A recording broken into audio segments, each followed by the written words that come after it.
వాళ్ళే చేశారు ఆశీస్సులు చివరికి. ఈకే మాట జాతికి బాట అని కృష్ణస్వామి గారి చేత రచింపబడినటువంటి గ్రంథం ఇది. మాస్టర్ గారి యొక్క జీవిత సన్నివేశాల నుంచి వాక్కులు, మాస్టర్ గారి యొక్క వాక్కులని ఒక చోట చేర్చినటువంటిది అటువంటిది గ్రంథం. ఇది ఇప్పుడు ఆవిష్కరింపబడింది.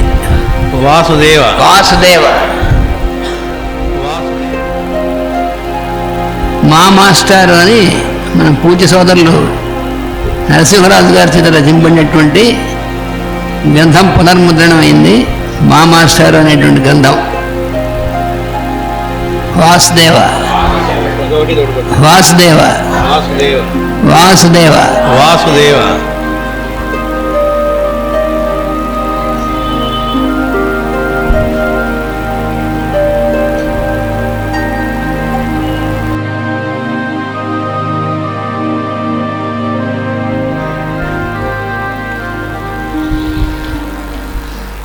అమలాపురం రాజుగారు ఈ మామాస్టర్ గ్రంథాన్ని 90s ఎర్లీ 90s దీన్ని అప్పట్లో ఆవిష్కరించడం జరిగింది. మళ్ళా దాన్నే మనం ఇప్పుడు మళ్ళా పునర్ముద్రణ చేసుకోవడం జరిగింది. దీనిలో ఆయన స్టూడెంట్ లైఫ్లో ఉన్నప్పుడు ఈకే గారితో ఆయనకున్న అనుభూతులు, అప్పుడున్న మిగతా సోదర బృందంలో వాళ్ళ యొక్క అనుభూతులు అవన్నీ కూడా మాట్లాడుకునే భాషలో చాలా లైవ్లీగా అలా ఎదురుగుండా ఉండి ఆయనే మనతో మాట్లాడుతూ ఉంటే, ఒక సంభాషణ చేస్తుంటే ఎలా ఉంటుందో అట్లా ఈ గ్రంథం చదువుతూ ఉంటే మనం అందులో పాత్రధారులం అయిపోయి మనం కూడా మాస్టర్ గారితో సహవసిస్తూ సహవసిస్తూ ఉంటే అప్పుడని కాదు ఇప్పుడు ఎప్పుడు ఆయన సాన్నిధ్యాన్ని డైరెక్ట్గా దానిలోకి తీసుకెళ్లేటువంటి గ్రంథం అది. అంటే ఎలా అయితే వాల్మీకి రామాయణం చదువుతూ ఉన్నప్పుడు మనకి లేదా చలంగారి గ్రంథాలు చదువుతున్నప్పుడు ఎలా అయితే మనం ఆ సాన్నిధ్యంలో ఉంటామో అట్లా మాస్టర్ గారి యొక్క సాన్నిధ్యానుభూతిలో ఉండేట్టుగా ఉంటాం. మనమేం ఉండం, మనం గుర్తుండదు, టైం గుర్తుండదు. పుస్తకం ముట్టుకుంటే అయ్యేదాకా మన ఇష్టం కాదది. అంటే ఆ పుస్తకం మనల్ని లాగేస్తుంది. మాస్టర్ గారు అలా లాగేస్తారన్నమాట. ఇందులో అనేక ఇన్సిడెంట్స్, దానిలో చాలా తమాషా ఇన్సిడెంట్స్, కొంటె ఇన్సిడెంట్స్ లాగా కనబడతాయి కొన్ని. కానీ ప్రతి దానిలో నుంచి కూడా ఎట్లా మనం జీవించాలనేటువంటిది ఆయన అలా వాళ్ళకి నోటితో ఎక్కడా చెప్పినట్లుగా ఏమీ కనబడకుండా తన యొక్క సాన్నిధ్య మహిమ చేత, ప్రేమ చేత ఆయన ఆచరిస్తూ తద్వారా ఎట్లా వాళ్ళని ఆ విధంగా మలచారు అనేటువంటి దాన్ని ఈ గ్రంథంలో మనకి అనేక సంఘటనల ద్వారా ఇచ్చారు. ఈ గ్రంథాల చివర ఈ గ్రంథంలో ఉంది కొన్ని వాక్యాలు ఇప్పుడు మేము చేస్తుంటున్నాం. ఏమిటంటే మా ఇంతకుముందు ఏ గ్రంథమైనా ఆ గ్రంథకర్త ఫోటో వేసి గ్రంథకర్త గురించి కింద రాయడం ఏంటంటే మామూలుగా అంతమంది అలవాటు. కానీ ఈ మధ్య మేము ఏం చేసామంటే ముఖ్యంగా మాస్టర్ గారి సెంటనరీ సందర్భంగా అప్పటి నుంచి ప్రారంభించి ఆ గ్రంథకర్త ఎవరు అనేటువంటిది ఎలాగో చెప్తాం. మాస్టర్ అయితే మాస్టర్ గారు, లేకపోతే మాస్టర్ గారి అంత్యవాసులు అయితే అందులో ఉన్నటువంటి కొన్ని వాక్యాలని ఈ వెనకాల వేయడం అనేటువంటి చేస్తున్నాం. దీనివల్ల చాలామందికి చూడగానే ముందు వెనక్కి తిప్పి చూస్తే అందులో ఉన్నటువంటి వాక్యాలు చదివేప్పటికీ ఈ గ్రంథం మనం తప్పకుండా చదవాలి అనేటువంటిది ఒక స్ఫూర్తి కలుగుతుంది అని ఇప్పుడు ఈ మా మాస్టర్ని నరసింహరాజు గారు రాసినటువంటి గ్రంథంలో వాక్యాన్ని తీసి బుజ్జి ఇటు రావాయి, వేదిక మీకు రా, ఇటు నుంచి రా, ఇట్రా లేకపోతే నువ్వు ఎటొచ్చినా పర్లేదు, సర్వస్వతంత్రుడు నువ్వు.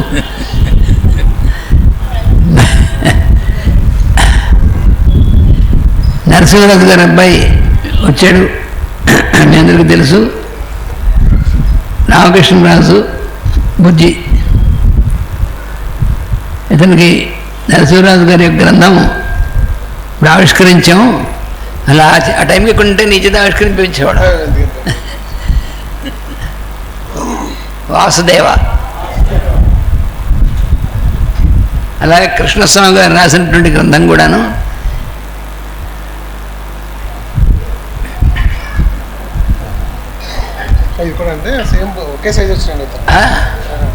అలాగే మీ అన్నయ్య కూడా పంపించు, ఒక సెట్ మీ అన్నయ్య కూడా పంపించు. చాలా బాగుందండి. ఇంతకుముందు పెద్దగా ఉంటుంది అసలు అసలు మీకు పుస్తకం ఏం మార్చలేదు, పుస్తకం అదే పేరు మారింది as it is. కానీ ఓన్లీ background మారలేదు. గెటప్ మార్చాం అంతే. చాలా కాదండి ఇప్పుడు నీలాగా మోస్ట్ మోడర్న్గా మార్చాం.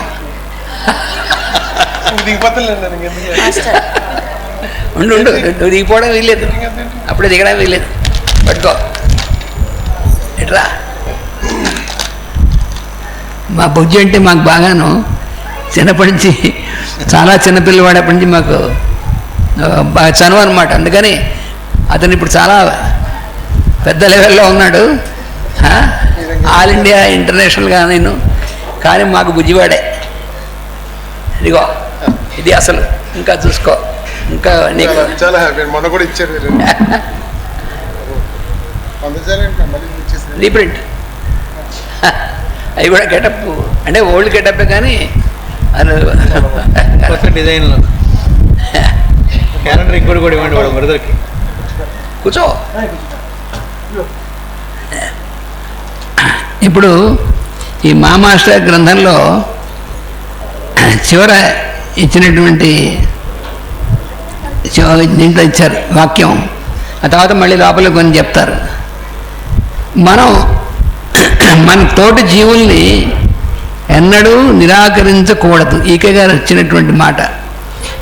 ఈకే గారుతో నరసింహరాజు గారు ఈకే మాస్టర్ గారి దగ్గర ఆయన విన్నటువంటి వాక్యాలను ఇక్కడ పెట్టారు. ఇందులో మనం మన తోటి జీవుల్ని ఎన్నడూ నిరాకరించకూడదు ఒక వాక్యం. ఇంకోటి, వారు ఎటువంటి తప్పులు చేసినా, ఎవరు మనతో అసోసియేట్ అయి ఉన్నటువంటి వాళ్ళు, వారు ఎటువంటి తప్పులు చేసినా హృదయపూర్వకంగా క్షమించగలిగే క్షమాగుణాన్ని పెంచుకోవాలి. మాస్టర్ గారు ఎవరికి ఏ ఉపదేశం చేసినా ఆయన ఏది ఆచరించారో అదే చెప్తారు. ఆయన ఆచరించింది ఎప్పుడు చెప్పరు. అందుకని ఆయన ఆచరించినవి ఆయన వాక్యాలు చెప్పారు. అవే ఇక్కడ నరసింహరాజు గారు ఇందులో రికార్డ్ చేశారు. అంటే ఏమిటి, మనకు తెలియనిది ఏం లేదు, కానీ మనకు తెలిసిన విషయమే కానీ మనం జారిపోతూ ఉంటుంది, మన మనసులోంచి జారిపోతుంది, మన ఆచరణలోంచి కూడా జారిపోతుంది. అందుకని మాస్టర్ గారు వాక్యాలను మళ్ళీ పెట్టారు. మన చుట్టూ చాలామంది ఉంటారు, మనతోటి జీవులు. అసలు మొట్టమొదట మన చుట్టూ ఉన్నటువంటి వాళ్ళు కూడా మనతోటి జీవులే. అయితే మన కుటుంబంలో ఉన్న వాళ్ళు కొంతవరకు వీళ్ళు మనతోటి వాళ్ళే అనుకుంటాం, పర్వాలేదు, అనుకోకపోతే ఇబ్బంది వస్తుంది కాబట్టి. కానీ మన బయట ఎంతోమంది ఉంటారు, మనతో చేస్తూ ఉంటారు, లేకపోతే మనతో ట్రావెల్ చేస్తూ ఉంటారు, మనతో ప్రయాణం చేస్తూ ఉంటారు, పరిచయం లేని వాళ్ళు ఉంటారు. కానీ వాళ్ళందరూ కూడా మనతో ఒకటి వాళ్ళే అనేటువంటిది ముందు మొట్టమొదటి గుర్తుపెట్టుకోవాల్సింది. వారిని ఎప్పుడు నిరాదరించకూడదు. ఫస్ట్ మనతోటి జీవులు వాళ్ళు కూడా మనకి ఎంత ఉందో మనకేంటంటో. అయితే మనకు వచ్చినన్ని వాళ్ళకి వచ్చా లేదా ఇవన్నీ కాదు, వాళ్ళు కూడా మనలాంటి జీవులే, మనతోటి జీవులే.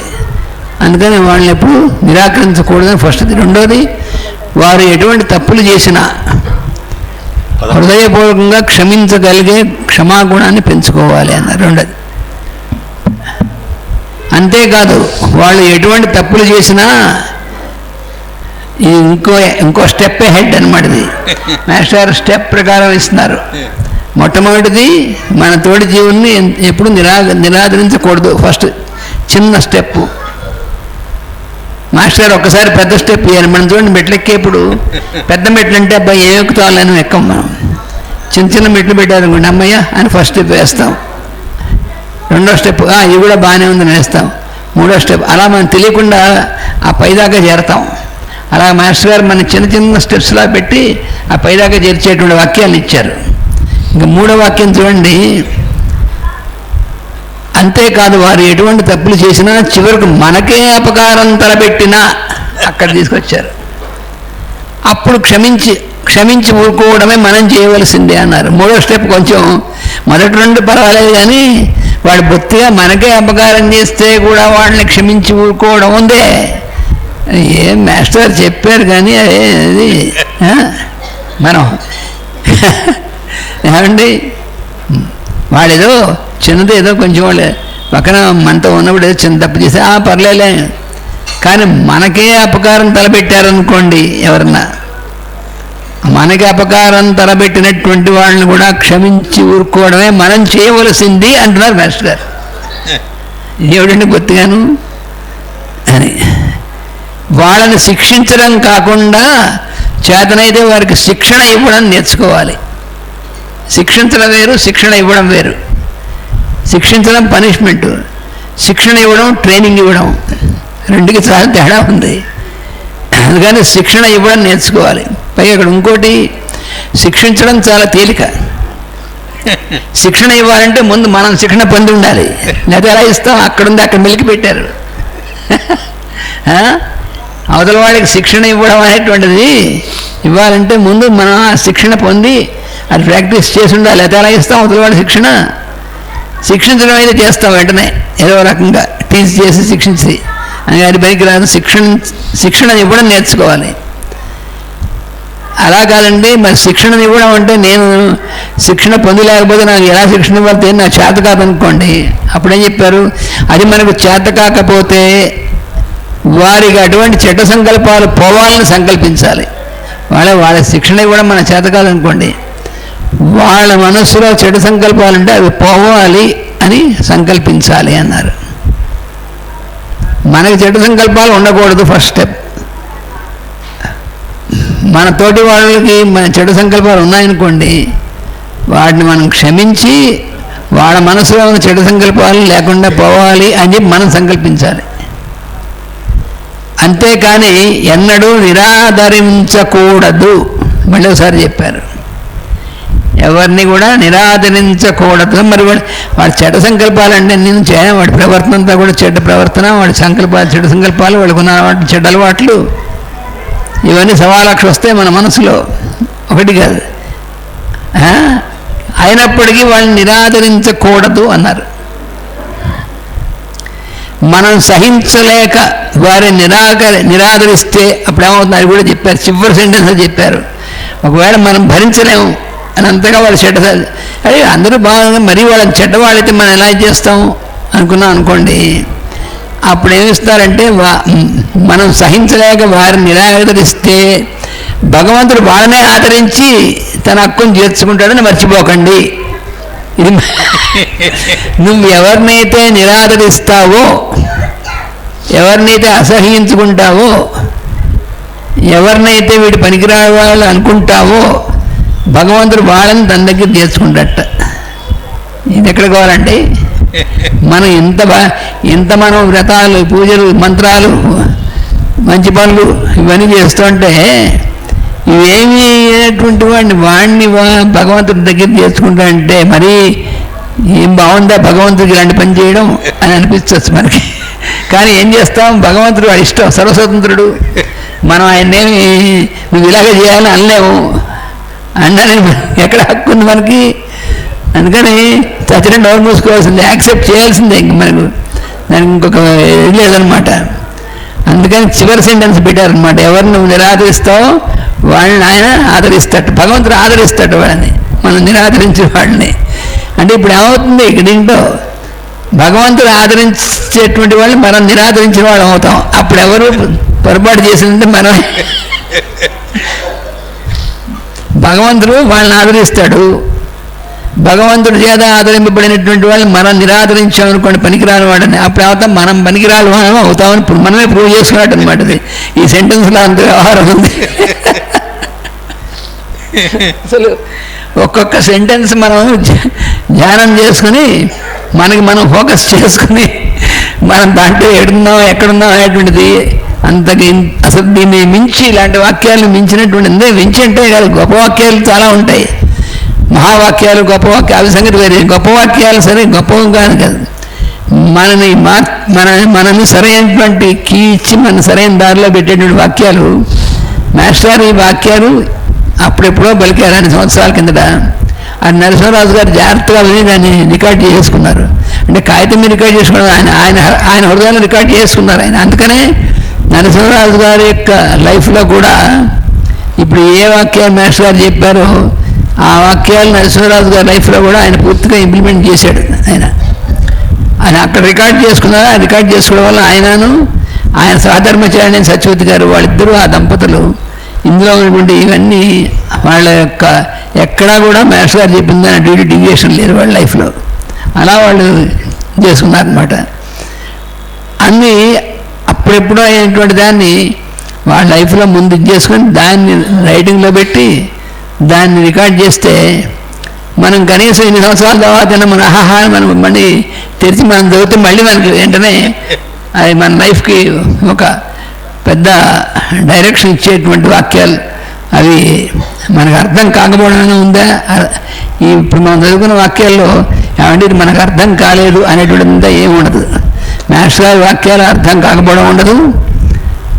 అందుకనే ఈ నరసింహరాజు గారు కృష్ణస్వామి గారు వీళ్ళు ఏం చేశారంటే ఆ వాక్యాన్ని పికప్ చేసి వాళ్ళు వినేసి ఊరుకోవడం కాకుండా వాళ్ళు విని ఆచరించేసి మళ్ళీ ఈ పెట్టడం వల్ల కదా. అందుకని మాస్టర్ గారితో పాటు వాళ్ళు కూడా ఎప్పుడు చిరంజీవులుగా ఉన్నారని అర్థం.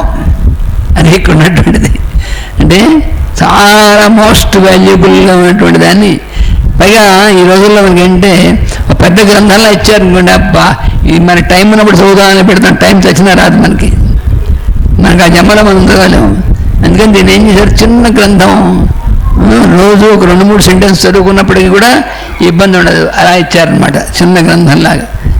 అందుకని మంచి ఏం నిర్ణయించుకున్నామంటే పెద్ద ఇంత లావు గ్రంథాలు ఇస్తే అవి చాలా మంచివిలే అనేసి లావులు బీరువాలు పెట్టేస్తారు.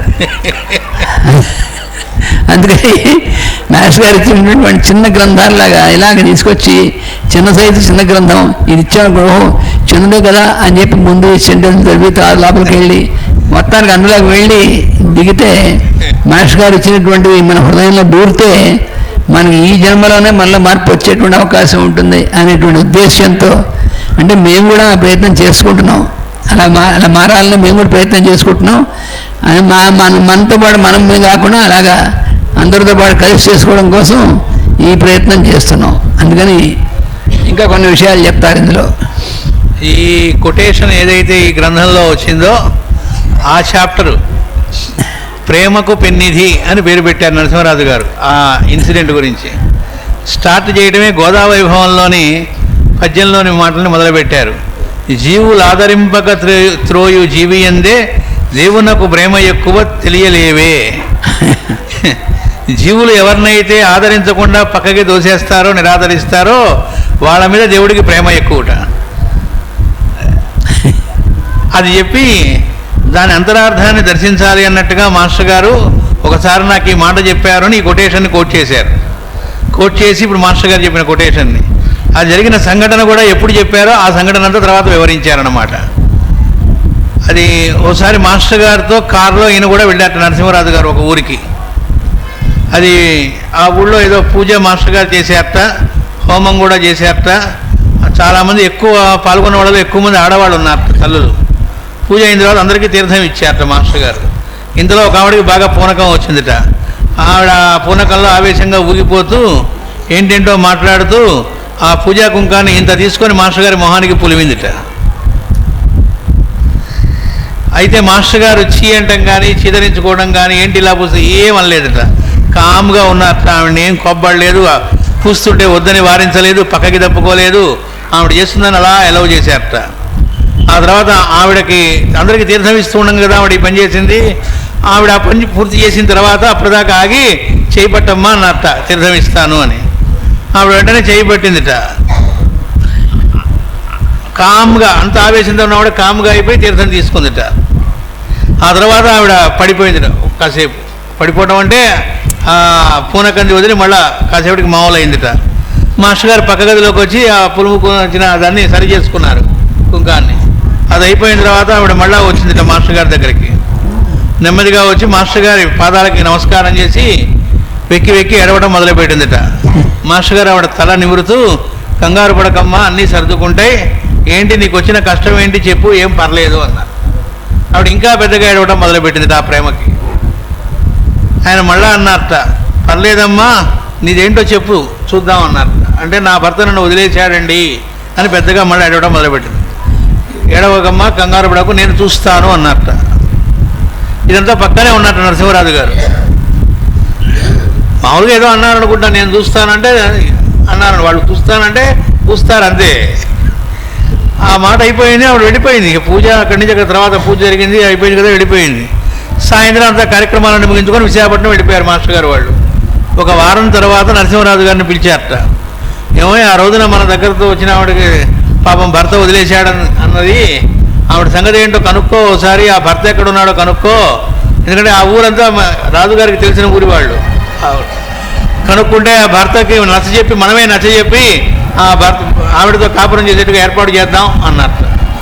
అనగా నరసింహరాజు గారు అన్నారట, ఆవిడకి శీలం లేదండి, నేను ఆ రోజే మీకు చూద్దాం అనుకున్నాను, నాకు బాగా పరిచయస్తురాలే, ఆవిడ చెడ్డ ప్రవర్తన వల్లే భర్త వదిలేశాడని నాకు తెలుసు, మీకు తెలియదు కదా, తర్వాత చూద్దాంలే అనుకున్నాను, ఆవిడ శీలం లేదండి అన్నారట.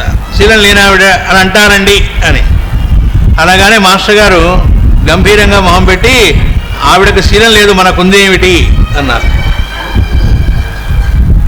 అని చూడు రాజు, జీవితంలో అందరూ ఏదో ఒకసారి తప్పు చేసిన వారే, ఎక్కడో ఒక చోట కాలు జారి పడిపోయిన వాళ్ళే. అంటే శీలం అంటే కేవలం ఒక యాంగిల్లోనే కాదు, మన ప్రవర్తనలో ఎక్కడ పొరపాటుగా వాళ్ళతో బిహేవ్ చేసినా శీలం జారినట్లే. కాబట్టి ఎక్కడొక్కడ ఎవరితో మనం ఏదో రకంగా తప్పుగా బిహేవ్ చేసి ఉంటాం. 100% ఎవరుంటారు? ఏ తప్పు చేయలేదనే వాడు ఉంటామా? అందుకే మనకు రామాయణంలో సీతాదేవి చెప్పింది. రామాయణంలో హనుమంతుడికి సీతాదేవితో ఆయన, అమ్మ నువ్వు ఒక ఎస్ అంటే ఒక చూపు చూస్తా అంటాడు. అంటే రాక్షస స్త్రీలని మిగతా అందరినీ, అంటే ఇంక్లూడింగ్ మొత్తం రావణాసుడి దాకా అని. ఏ అంటుంది ఆవిడ అంటే, వాళ్ళందరూ తప్పు చేశారు కదా, నిన్ను ఇంత ఏడిపించారు కదా, కొరడాలతో కొట్టేవాళ్ళు ఆవిడ్ని. ఏమిటి అంటే రావణాసుడిని ఒప్పుకో భర్తగా అని వార్తలు తేలేటట్లుగా. అంటే ఆవిడ వెంటనే అదేంటో తప్పు చేస్తే కొట్టేయడమేనా అంటుంది. అది అసలు తప్పు చేయని వాళ్ళు ఎవరో అంటుంది. ఎవరు? సీతాదేవి. అందుకు మాతృత్వం జగజ్జనని అంటే అర్థం అది.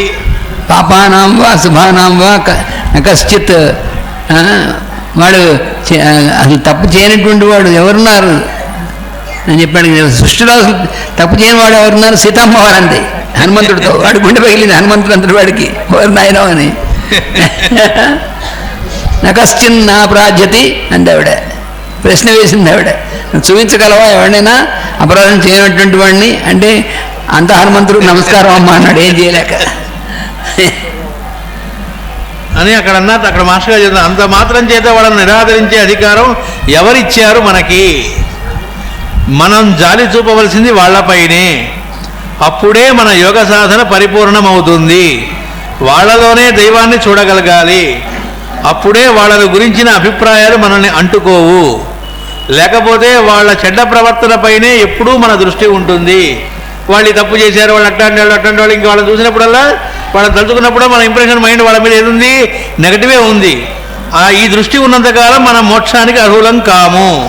పైగా తప్పు చేసినటువంటి వాడిని వీడు తప్పు చేశాడు కనుక మనం కనుక ఎక్కువసారి అనుకున్నామంటే ఒక్కోసారి ఏమవుతుంది తెలిసింది, తలకిందులు అయిపోతుంది. మనం తప్పు చేసిన వాడు అయిపోతాం, అంతకంటే ఘోరంగానే వాడు బాగుపడిపోతారు. ఇలాంటిది ఒక విచిత్రమైనటువంటి కథ ఉంది. అది ఎవరు? మన లక్ష్మీచంద్ర వారు చెప్పారు ఒకసారి.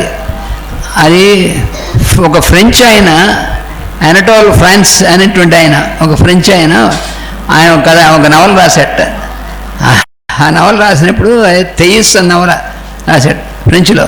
అది ఇంగ్లీష్లో ట్రాన్స్లేట్ అయినా అది లక్ష్మీచంద్ర వారు చదివి చాలా ఇంప్రెస్ అయ్యి ఆయన చెప్పారు.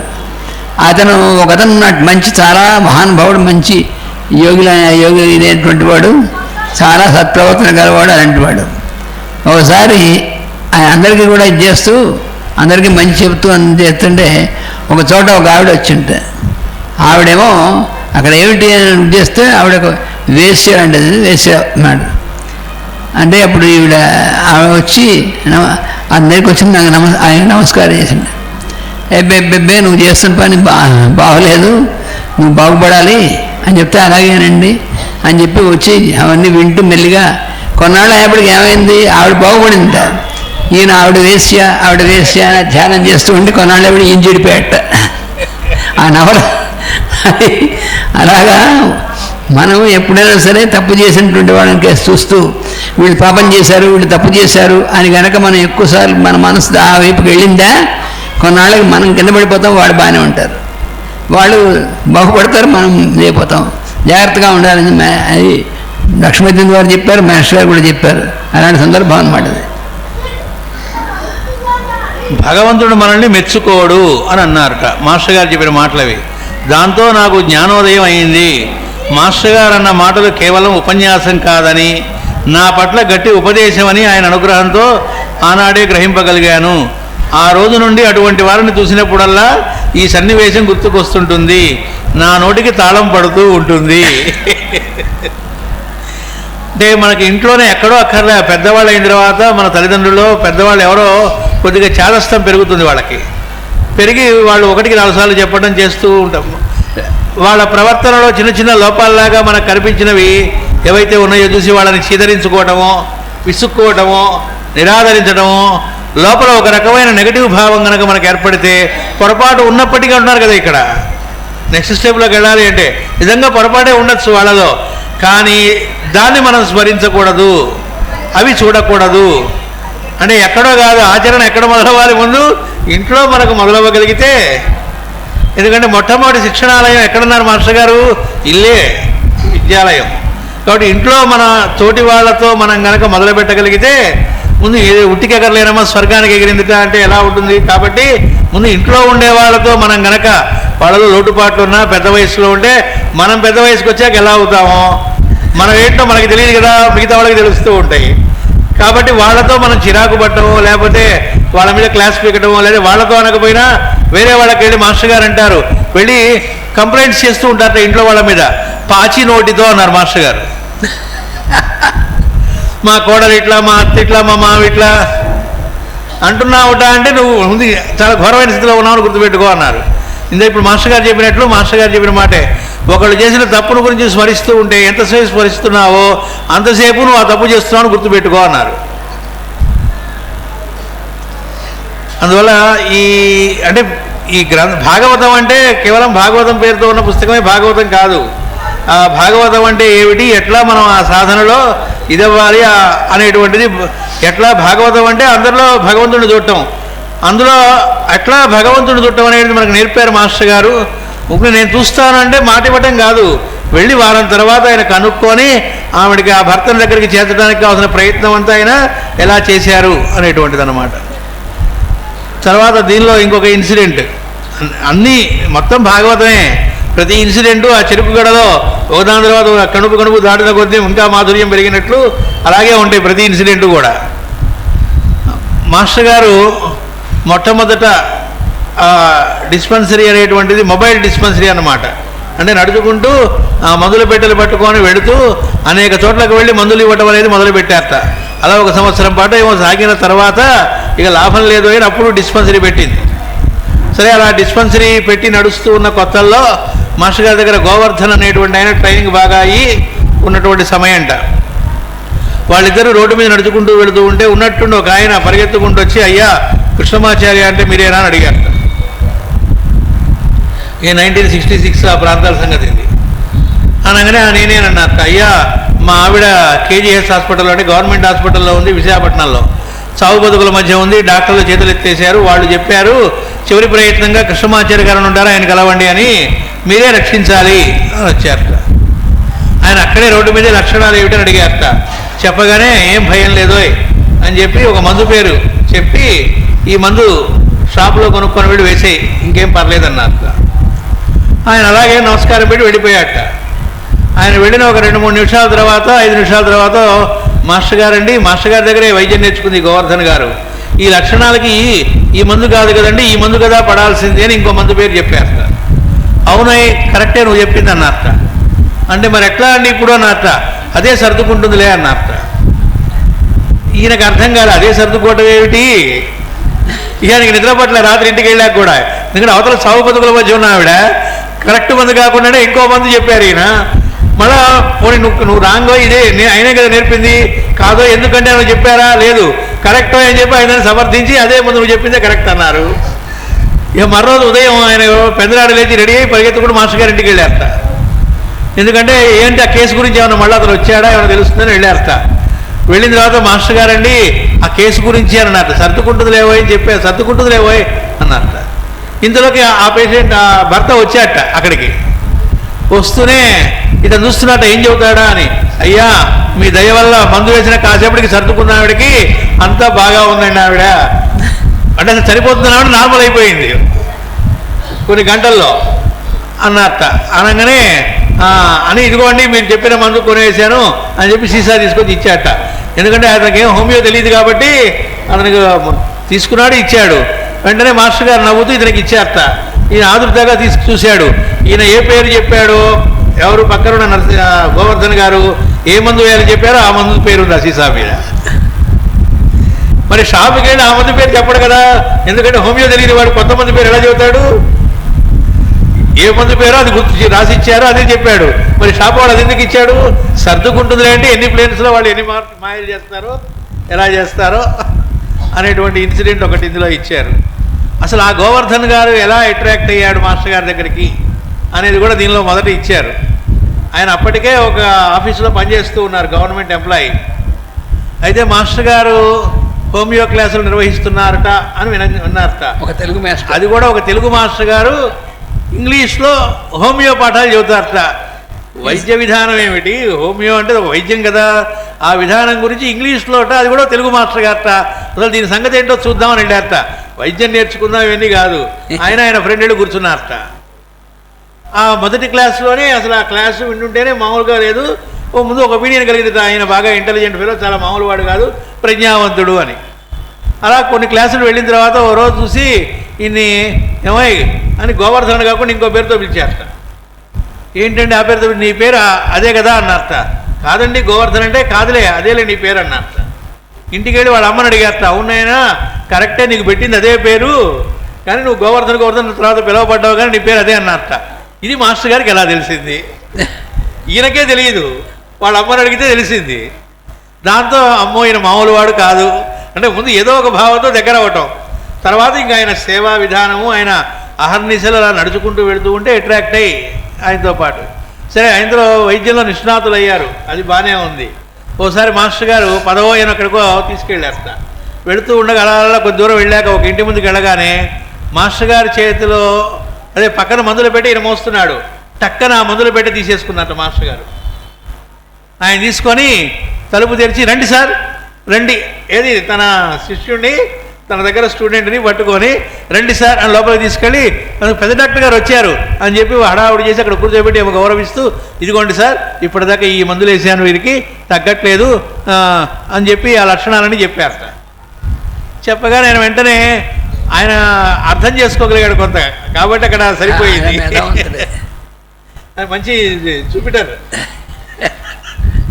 మెర్క్యూరీ అని కూడా మాస్టర్ గారు కూడా చెప్పారు. ఆయన వెంటనే ఒక్కసారిగా షార్ప్ అర్థం చేసుకున్నారు, గంభీరంగా ఆయన కూడా ఉండి ఈ లక్షణాలకి ఈ మందు వేయాలని ఒక మందు చెప్పారట. అది సంగతి నాకు తట్టలేదు ఇన్నాళ్ళు, ఎట్లయినా ఎక్స్పీరియన్స్ డాక్టర్ గారు అనడే ఆ మందు వాళ్ళకి ఇచ్చారట. మరో రోజు కల్లా రోగం తగ్గింది, అది వేరే సంగతి, వేరే చెప్పక్కర్లే. బయటికి రాగానే మళ్ళీ మందులు పెట్టి తీసుకొని, ఏమన్నా బాగుందే మాస్టర్ గారు మీరు చేసిన పని అన్నారు. ఇదేనేమిటి అసలు ఏంటి మీరు చేసిన పని అన్నారట. అది కాదు, ఆయన నేను కొలీగ్స్ని, ఆయన ప్రొఫెసరే యూనివర్సిటీలో, కొద్దిగా టైం పట్టేటప్పటికి రోగం తగ్గడం నా మీద అనుమానం మొదలైంది. మరి అనుమానం బలపడుతూ ఉంటే రోగం తగ్గదు కదా, నమ్మకమే కదా, అందుకని చెప్పి ఈ పని చేయాల్సి వచ్చిందోయ్. అంటే ఆయన ప్రేమ కరుణ దానిలో, అంటే అవతల వాళ్ళకి తగ్గడం కోసం ఎలా అయితే అక్కడ ఉదయం చెప్పారే బలిచక్రవర్తి దగ్గరికి యాచకుడుగా వెళ్ళడానికి సిద్ధపడ్డాడు ఆయన. అంటే వాళ్ళకి ఏ నామోషి లేదు, పరమాత్మకి నామోషి ఉండదు. ఆయన పందిగా అయినా అవతరిస్తాడు, చేపగా అయినా అవతరిస్తాడు, కృష్ణుడిగా జగన్మోహనాకారంలోనూ అవతరిస్తారు. వాళ్ళకి ఇది నామోషి, ఇది తక్కువ, ఇది ఎక్కువ ఉండదు. మాస్టర్ గారు చెబుతారు చోట లెసన్స్ ఆన్ గీత అనే దానిలో, పరమాత్మకి ఎంత చిన్న జీవిగా అయినా అన్ని రూపంలో వచ్చింది ఆయనేగా, ఆ నామోషి ఉండదుట. మనకి వాళ్ళని చూస్తే తక్కువ, వీళ్ళని చూస్తే ఎక్కువ, ఇలాంటి భావాలు మనకు వస్తాయి కానీ పరమాత్మకు లేవోయ్ అని చెబుతారు. అంటే మనం కూడా ఉండకూడదని చెప్పడానికి. ఇందాక కొటేషన్కి అదే సారాంశం, ఇందాక ఆ లేడీ పట్ల ప్రవర్తించే చోట కూడా అదే. అట్లా దాంతో అంటే ఆయన ఎట్లా రోగం తగ్గడమే ధ్యేయం తప్ప దానికి ఎలా మనం ఇది చేసామనేటువంటిది కూడా లేదనేటువంటి దాన్ని ఒక ఇన్సిడెంట్ దీనిలో. అలాగే ఇంకోసారి ఇందులో తమాషా జరిగిన ఒక ఇన్సిడెంట్ చెప్పారు. అదేంటంటే ఒకసారి ఈయనకి జాతకం చూపెట్టుకోవాలని అనిపించిందిట. ఏమండి మాస్టర్ గారండి నా జాతకం అంటే చెప్తారంటే ముందు నువ్వు చక్రం గీయించుకొని రావే మన వాళ్ళ దగ్గర అన్నారట. సరే ఎంఆర్ఎల్ రావు గారి దగ్గరికి వెళ్ళి చక్రం గీయమంటే ఆయన గీసి అదన్నీ చేసి చార్ట్ చేతికి ఇచ్చారట. ఇస్తే ఎలా ఉంది నా చార్ట్ అన్నారట. ముందు యథాలాపంగా ఈయనతో అంటే జైలుకి వెళ్ళే యోగం ఉంది అన్నారట ఆయన. జైలుకా ఇదేమిటి, మనం జైలుకి వెళ్ళడం ఏమిటి, అలాంటి పళ్ళ లక్షణాలు ఏం లేవు కదా, ఇదేమిటి అని చెప్పి మాస్టర్ గారి దగ్గరికి వెళ్ళి మాస్టర్ గారండి ఏదో జైలుకి వెళ్ళే యోగం ఉందని అంటున్నారండి అని అర్థ. ఆహా అని నవ్వి ఊరుకున్నారట. ఏంటి ఈయన కూడా నవ్వి ఊరుకుంటారు. ఈ టెన్షన్ మొదలైంది. ఎందుకంటే మాస్టర్ గారి దగ్గర ఈయన నేర్చుకున్న వాళ్ళు చదువుతున్నమాట, ఎవరో బయట వాళ్ళు కాదు. యూనివర్సిటీ కూడా స్టూడెంట్ ఆయన. అది మాస్టర్ గారి దగ్గర స్టూడెంట్ కాబట్టి మాస్టర్ గారు ఏంటో తెలుసు అంటే అర్థమవుతూ అనుభూతి కలుగుతూ ఉంది. వామ్మో అనుకుంటూ ఉన్నారట. ఓ రోజున ఉన్నటువంటి మాస్టర్ గారు కారెక్కబోయి అన్నారట. ఎక్కడికో ఏంటో తెలియదు. సరే ఎక్కమన్నారు, ఎక్కేసారట. డైరెక్ట్గా సెంట్రల్ జైలుకి పట్టుకెళ్ళారట. ఆ సెంట్రల్ జైల్లో ఉండే ఖైదీలకి అప్పుడప్పుడు మంచి వాళ్ళని తీసుకొచ్చి వాళ్ళలో మార్పు రావడానికి ఏదో పెడుతూ ఉంటారట. ఆ రోజు మాస్టర్ గారితో వాళ్ళకి ఉపన్యాసం ఏర్పాటు చేశారట. మాస్టర్ గారు వాళ్ళతో కాసేపు గడిపి వాళ్ళతో ముచ్చట్లాడి అక్కడ ఉపన్యసించి ఆ రోజుల్లో గడిపారట సాయంత్రం దాకా. గడిపిన తర్వాత బయటకు వచ్చారట. నరసింహరాజు గారిని మమ్మల్ని కొంతమందిని ఇలాగా తీసుకెళ్ళారు. తీసుకెళ్తే పొద్దున్న సాయంత్రం దాకా జైల్లో ఉన్నాను లోపల. మేము ఎందుకు అంటే వాళ్ళకి ఏదో మాస్టర్ గారు వాళ్ళకి ప్రవచనం ఇచ్చాక మందులు రాస్తే మందులు కట్టేయడం అని చేసాం. జైల్లో గడిపాం, వచ్చేసాం. మీకు తమాష చెప్తాను చూడండి అన్నారు ఆవిడ. ఇంటికి వచ్చేసిన తర్వాత అందరు ఎవరెవరైతే కూడా వచ్చారో వాళ్ళందరి చార్ట్లు మాస్టర్ గారి చార్ట్తో సహా చూసి ఈ వెళ్ళిన వాళ్ళందరికీ కూడా ఆ రోజు జైల్లో ఉండేటువంటి యోగం ఉందన్నమాట. ఖచ్చితంగా జైల్లో ఉండే యోగం ఉంది. అందుకని జైల్లోకి వెళ్ళి వచ్చామన్నారు. అయిపోయింది. అంటే గ్రహాలు వీళ్ళు జైల్లోకి వెళ్ళాలని రాస్తే అలాగే అని చెప్పేసి వాలంటరీగా జైల్లోకి వెళ్ళి వాలంటరీగా బయటకు వచ్చారు. ఆ యోగం అయిపోయింది.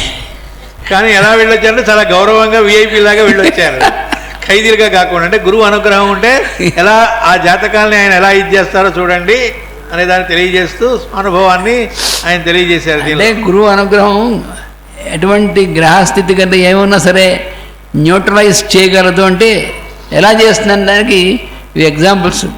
న్యూట్రలైజ్ చేయగలరు, కానీ ఎందుకు చేయాలి అన్నప్పుడు వీళ్ళ యొక్క శరణాగతిని బట్టి చేస్తారు. వీడు శరణాగతి లేకుండా అంటే న్యూట్రలైజ్ చేయడం అంటే వీడు చేయరు. అక్కడ ఉందంతాను. అలాగే మాస్టర్ గారు ఈయన స్టూడెంట్ అని చెప్పారు కదా, మాస్టర్ గారి దగ్గర ఎంఏ చదువుకున్న రోజుల్లోనే మాస్టర్ గారు దగ్గర బాల వ్యాకరణం గ్రామర్ చదువుతున్నప్పుడు డ్రైగా అనిపిస్తుంది ఎవరికైనా, కానీ అది కూడా అద్భుతంగా చాలా విందు భోజనంలా ఉండేదట. ఆ క్లాస్ వింటూ ఉంటే అదే రాశారు, విందు భోజనమే మాకు ఆయన క్లాస్ అంటే అని. అలా ఉండేదిట. మంచి హాస్యం ఉండేదిట. ఆ క్లాసులు అలా ఉండేదిట. మాస్టర్ గారు ఎప్పుడైనా ఊరు వెళ్ళారట అంటే బెంగ పడేవాళ్ళట. అయ్యో మళ్ళీ ఎప్పుడు వస్తారా అన్నట్టుగా ఉండేదిట. వీళ్ళకి ఎదురు చూస్తూ ఉండేవాళ్ళ ఆయన వచ్చేదానికోసం. సరే అలా వచ్చినప్పుడు మాస్టర్ గారి దినచర్య గమనించారట. ఆయన ఉదయం 4 గంటలకు లేస్తారు, రాత్రి 2 గంటలకు పడుకుంటారు. ఆయన కంటిన్యూస్ వర్క్ సర్వీస్.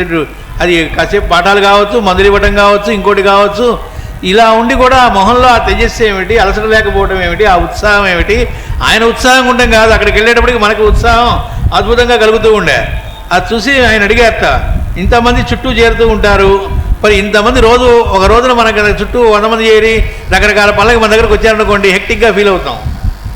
బా చాలామంది అలాంటిది అవేమి హెక్టిక్ అనే మాట ఏమీ లేదు. ఏంటి ఇంత హాయిగా, పైగా చిరునవ్వులు చిందిస్తూ హాయిగా ఉంటారు. అది చూసి అడిగారట, మాస్టర్ గారండి మీ దగ్గరికి ఇంతమంది చేరుతూ ఉంటారు, ఇంతమందిని మీరు ఆనందపరుస్తారు. నేను ఎప్పుడైనా ఒక్కసారి 2వ ఆటకి సెకండ్ షోకి సినిమాకి వెళ్ళొస్తే ఒక 2-3 రోజుల దాకా పగలు రాత్రి అలా జేవురుమంటూ ఉంటుంది నా మొహం. మీ దగ్గరికి రోజు అలా వందలాది మంది చేరుతూ ఉంటారు, అంతమందిని మీరు ఆనందపరుస్తారు. ఇన్ని కోణాల్లో ఇన్ని రకాల పనులు చేస్తారు. పూజా హోమం చేస్తారు, పాఠాలు చెబుతారు, ఎవరైనా ఈ సబ్జెక్ట్ అడిగితే అది చెబుతారు. సాయంత్రాలేమో ఒక్కో రోజు ఒక్కో సబ్జెక్టు మీద ఉపన్యాసాలు ఇస్తారు, మందులు ఇస్తారు, జ్యోతిష్యం చెబుతారు. ఒకటి కాదు, ఎవరన్నా ప్రశ్నాశాస్త్రం అడిగితే అది చెబుతారు, ఇంకోటి వేదం అడిగితే అది చెబుతారు. మళ్ళీ వాటిల్లో ఉత్త వేదం నేర్పడం కాదు, అంతరార్థాలు అడిగితే అవేంటో చెబుతారు. ఇన్ని చేస్తూ ఉంటారు, ఇన్ని కోణాల్లో ఇంతమందిని ఆనందపరుస్తూ ఉంటారు. ఆయన దగ్గరికి ఆస్తికులే కాదు, నాస్తికులు వచ్చేవాళ్ళు, దొంగలు వచ్చేవాళ్ళు, దోపిడీ కంట్రోల్ వచ్చేవాళ్ళు, లిస్టు చాలా ఉంది. ఒకళ్ళు కాదు, మనకి జీవనజ్యోతిలో ఇస్తారు తాతగారు. ఎక్కడైనా దొంగలు రావటం ఏంటి, దోపిడీగాళ్ళు రావటం ఏంటి, రకరకాల మోసగాళ్ళు వచ్చేవాళ్ళు. ఇంతమంది ఆయన సాన్నిధ్యం కోసం వచ్చేవాళ్ళు. వాళ్ళలో మార్పు వచ్చేది. ఆయన మళ్ళా ఒక నాస్తికుడు వచ్చేవాడిని నాస్తికుడు అని చెప్పి ఆయన వాడితో చర్చలు మొదలుపెట్టి ప్రూవ్ చేయడం ఏం చేసేవాడు కదా, కాముగా ఉండేవాడు. పుణ్యశాస్త్రి గారు రాశారు, విశాఖపట్నంలో ఒక నాస్తికుడు కుర్రవాడు ఉండేవాట, ఎప్పుడు మాస్టర్ గారి పక్కనే ఉండేవాట. ఓసారి అతను మాస్టర్ గారితోనే బస్సు ఎక్కాట, సిటీ బస్సులో తెలియకుండా అతనికి నిద్ర పట్టిందిట. మెలకు వచ్చి చూస్తే నిద్రలో తెలియకుండా మాస్టర్ గారు ఒళ్ళో ఒరిగిపోతే ఆయన ప్రేమగా నిమురుతూ ఉన్నారట. మెలకు వచ్చేటప్పటికి అతను నిద్ర భంగం కలగకుండా చూస్తున్నారట. ఒక్కసారిగా అతనికి చెలించిపోయాట ఆ ప్రేమకి. అంతే, ఇంకా పూర్తిగా నాస్తికత్వం పోయింది. అలా ఒకళ్ళు కాదు, ఇన్ని రకాల వాళ్ళు, ఏదో మంచి వాళ్లే కాదు, పరమ వెధవలు అనుకునే వాళ్ళ దగ్గర నుంచి అన్ని రకాల వాళ్ళు ఆయన దగ్గరికి వస్తూ ఉంటారు. అన్ని రకాల వాళ్ళతో ఆయన అంతే ప్రేమతో ఉంటారు. ఏదో మంచి వాళ్ళు వస్తే ప్రేమగా ఉంటారట కాదు, ఎన్ని దోషాలు ఉన్న వాళ్ళు వచ్చినా అదే ప్రేమను కురిపిస్తూ. కొంతమంది ఉంటారు, నేను మంచి వాళ్ళకి మంచివాడిని, చెడ్డవాళ్ళకి చెడ్డవాడిని అని. మాస్టర్ గారి దగ్గర ఎలా ఉంటుంది, అందరికీ మంచివాళ్ళే అని.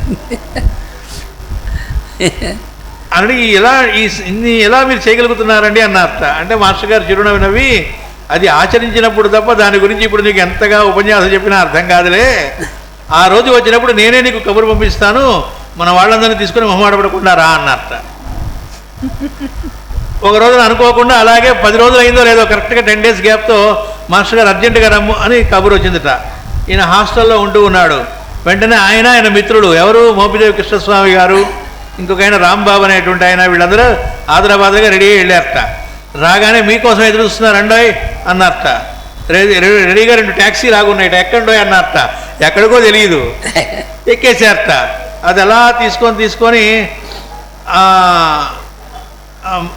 కామ్గా ఒక ఊళ్ళోకి వెళ్ళింది. శ్రీకాకుళం జిల్లాలో అస్తమూరు అనే గ్రామం. మొన్ననే మాస్టర్ గారు వెళ్ళొచ్చారు ఆ గ్రామానికి వెళ్ళారట.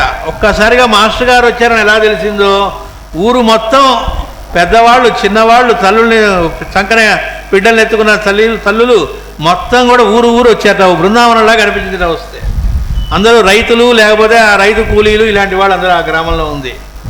మాస్టర్ గారు అందరినీ పేరున పలుకరిస్తున్నారట. అందరికీ ఆయన పరిచయమే.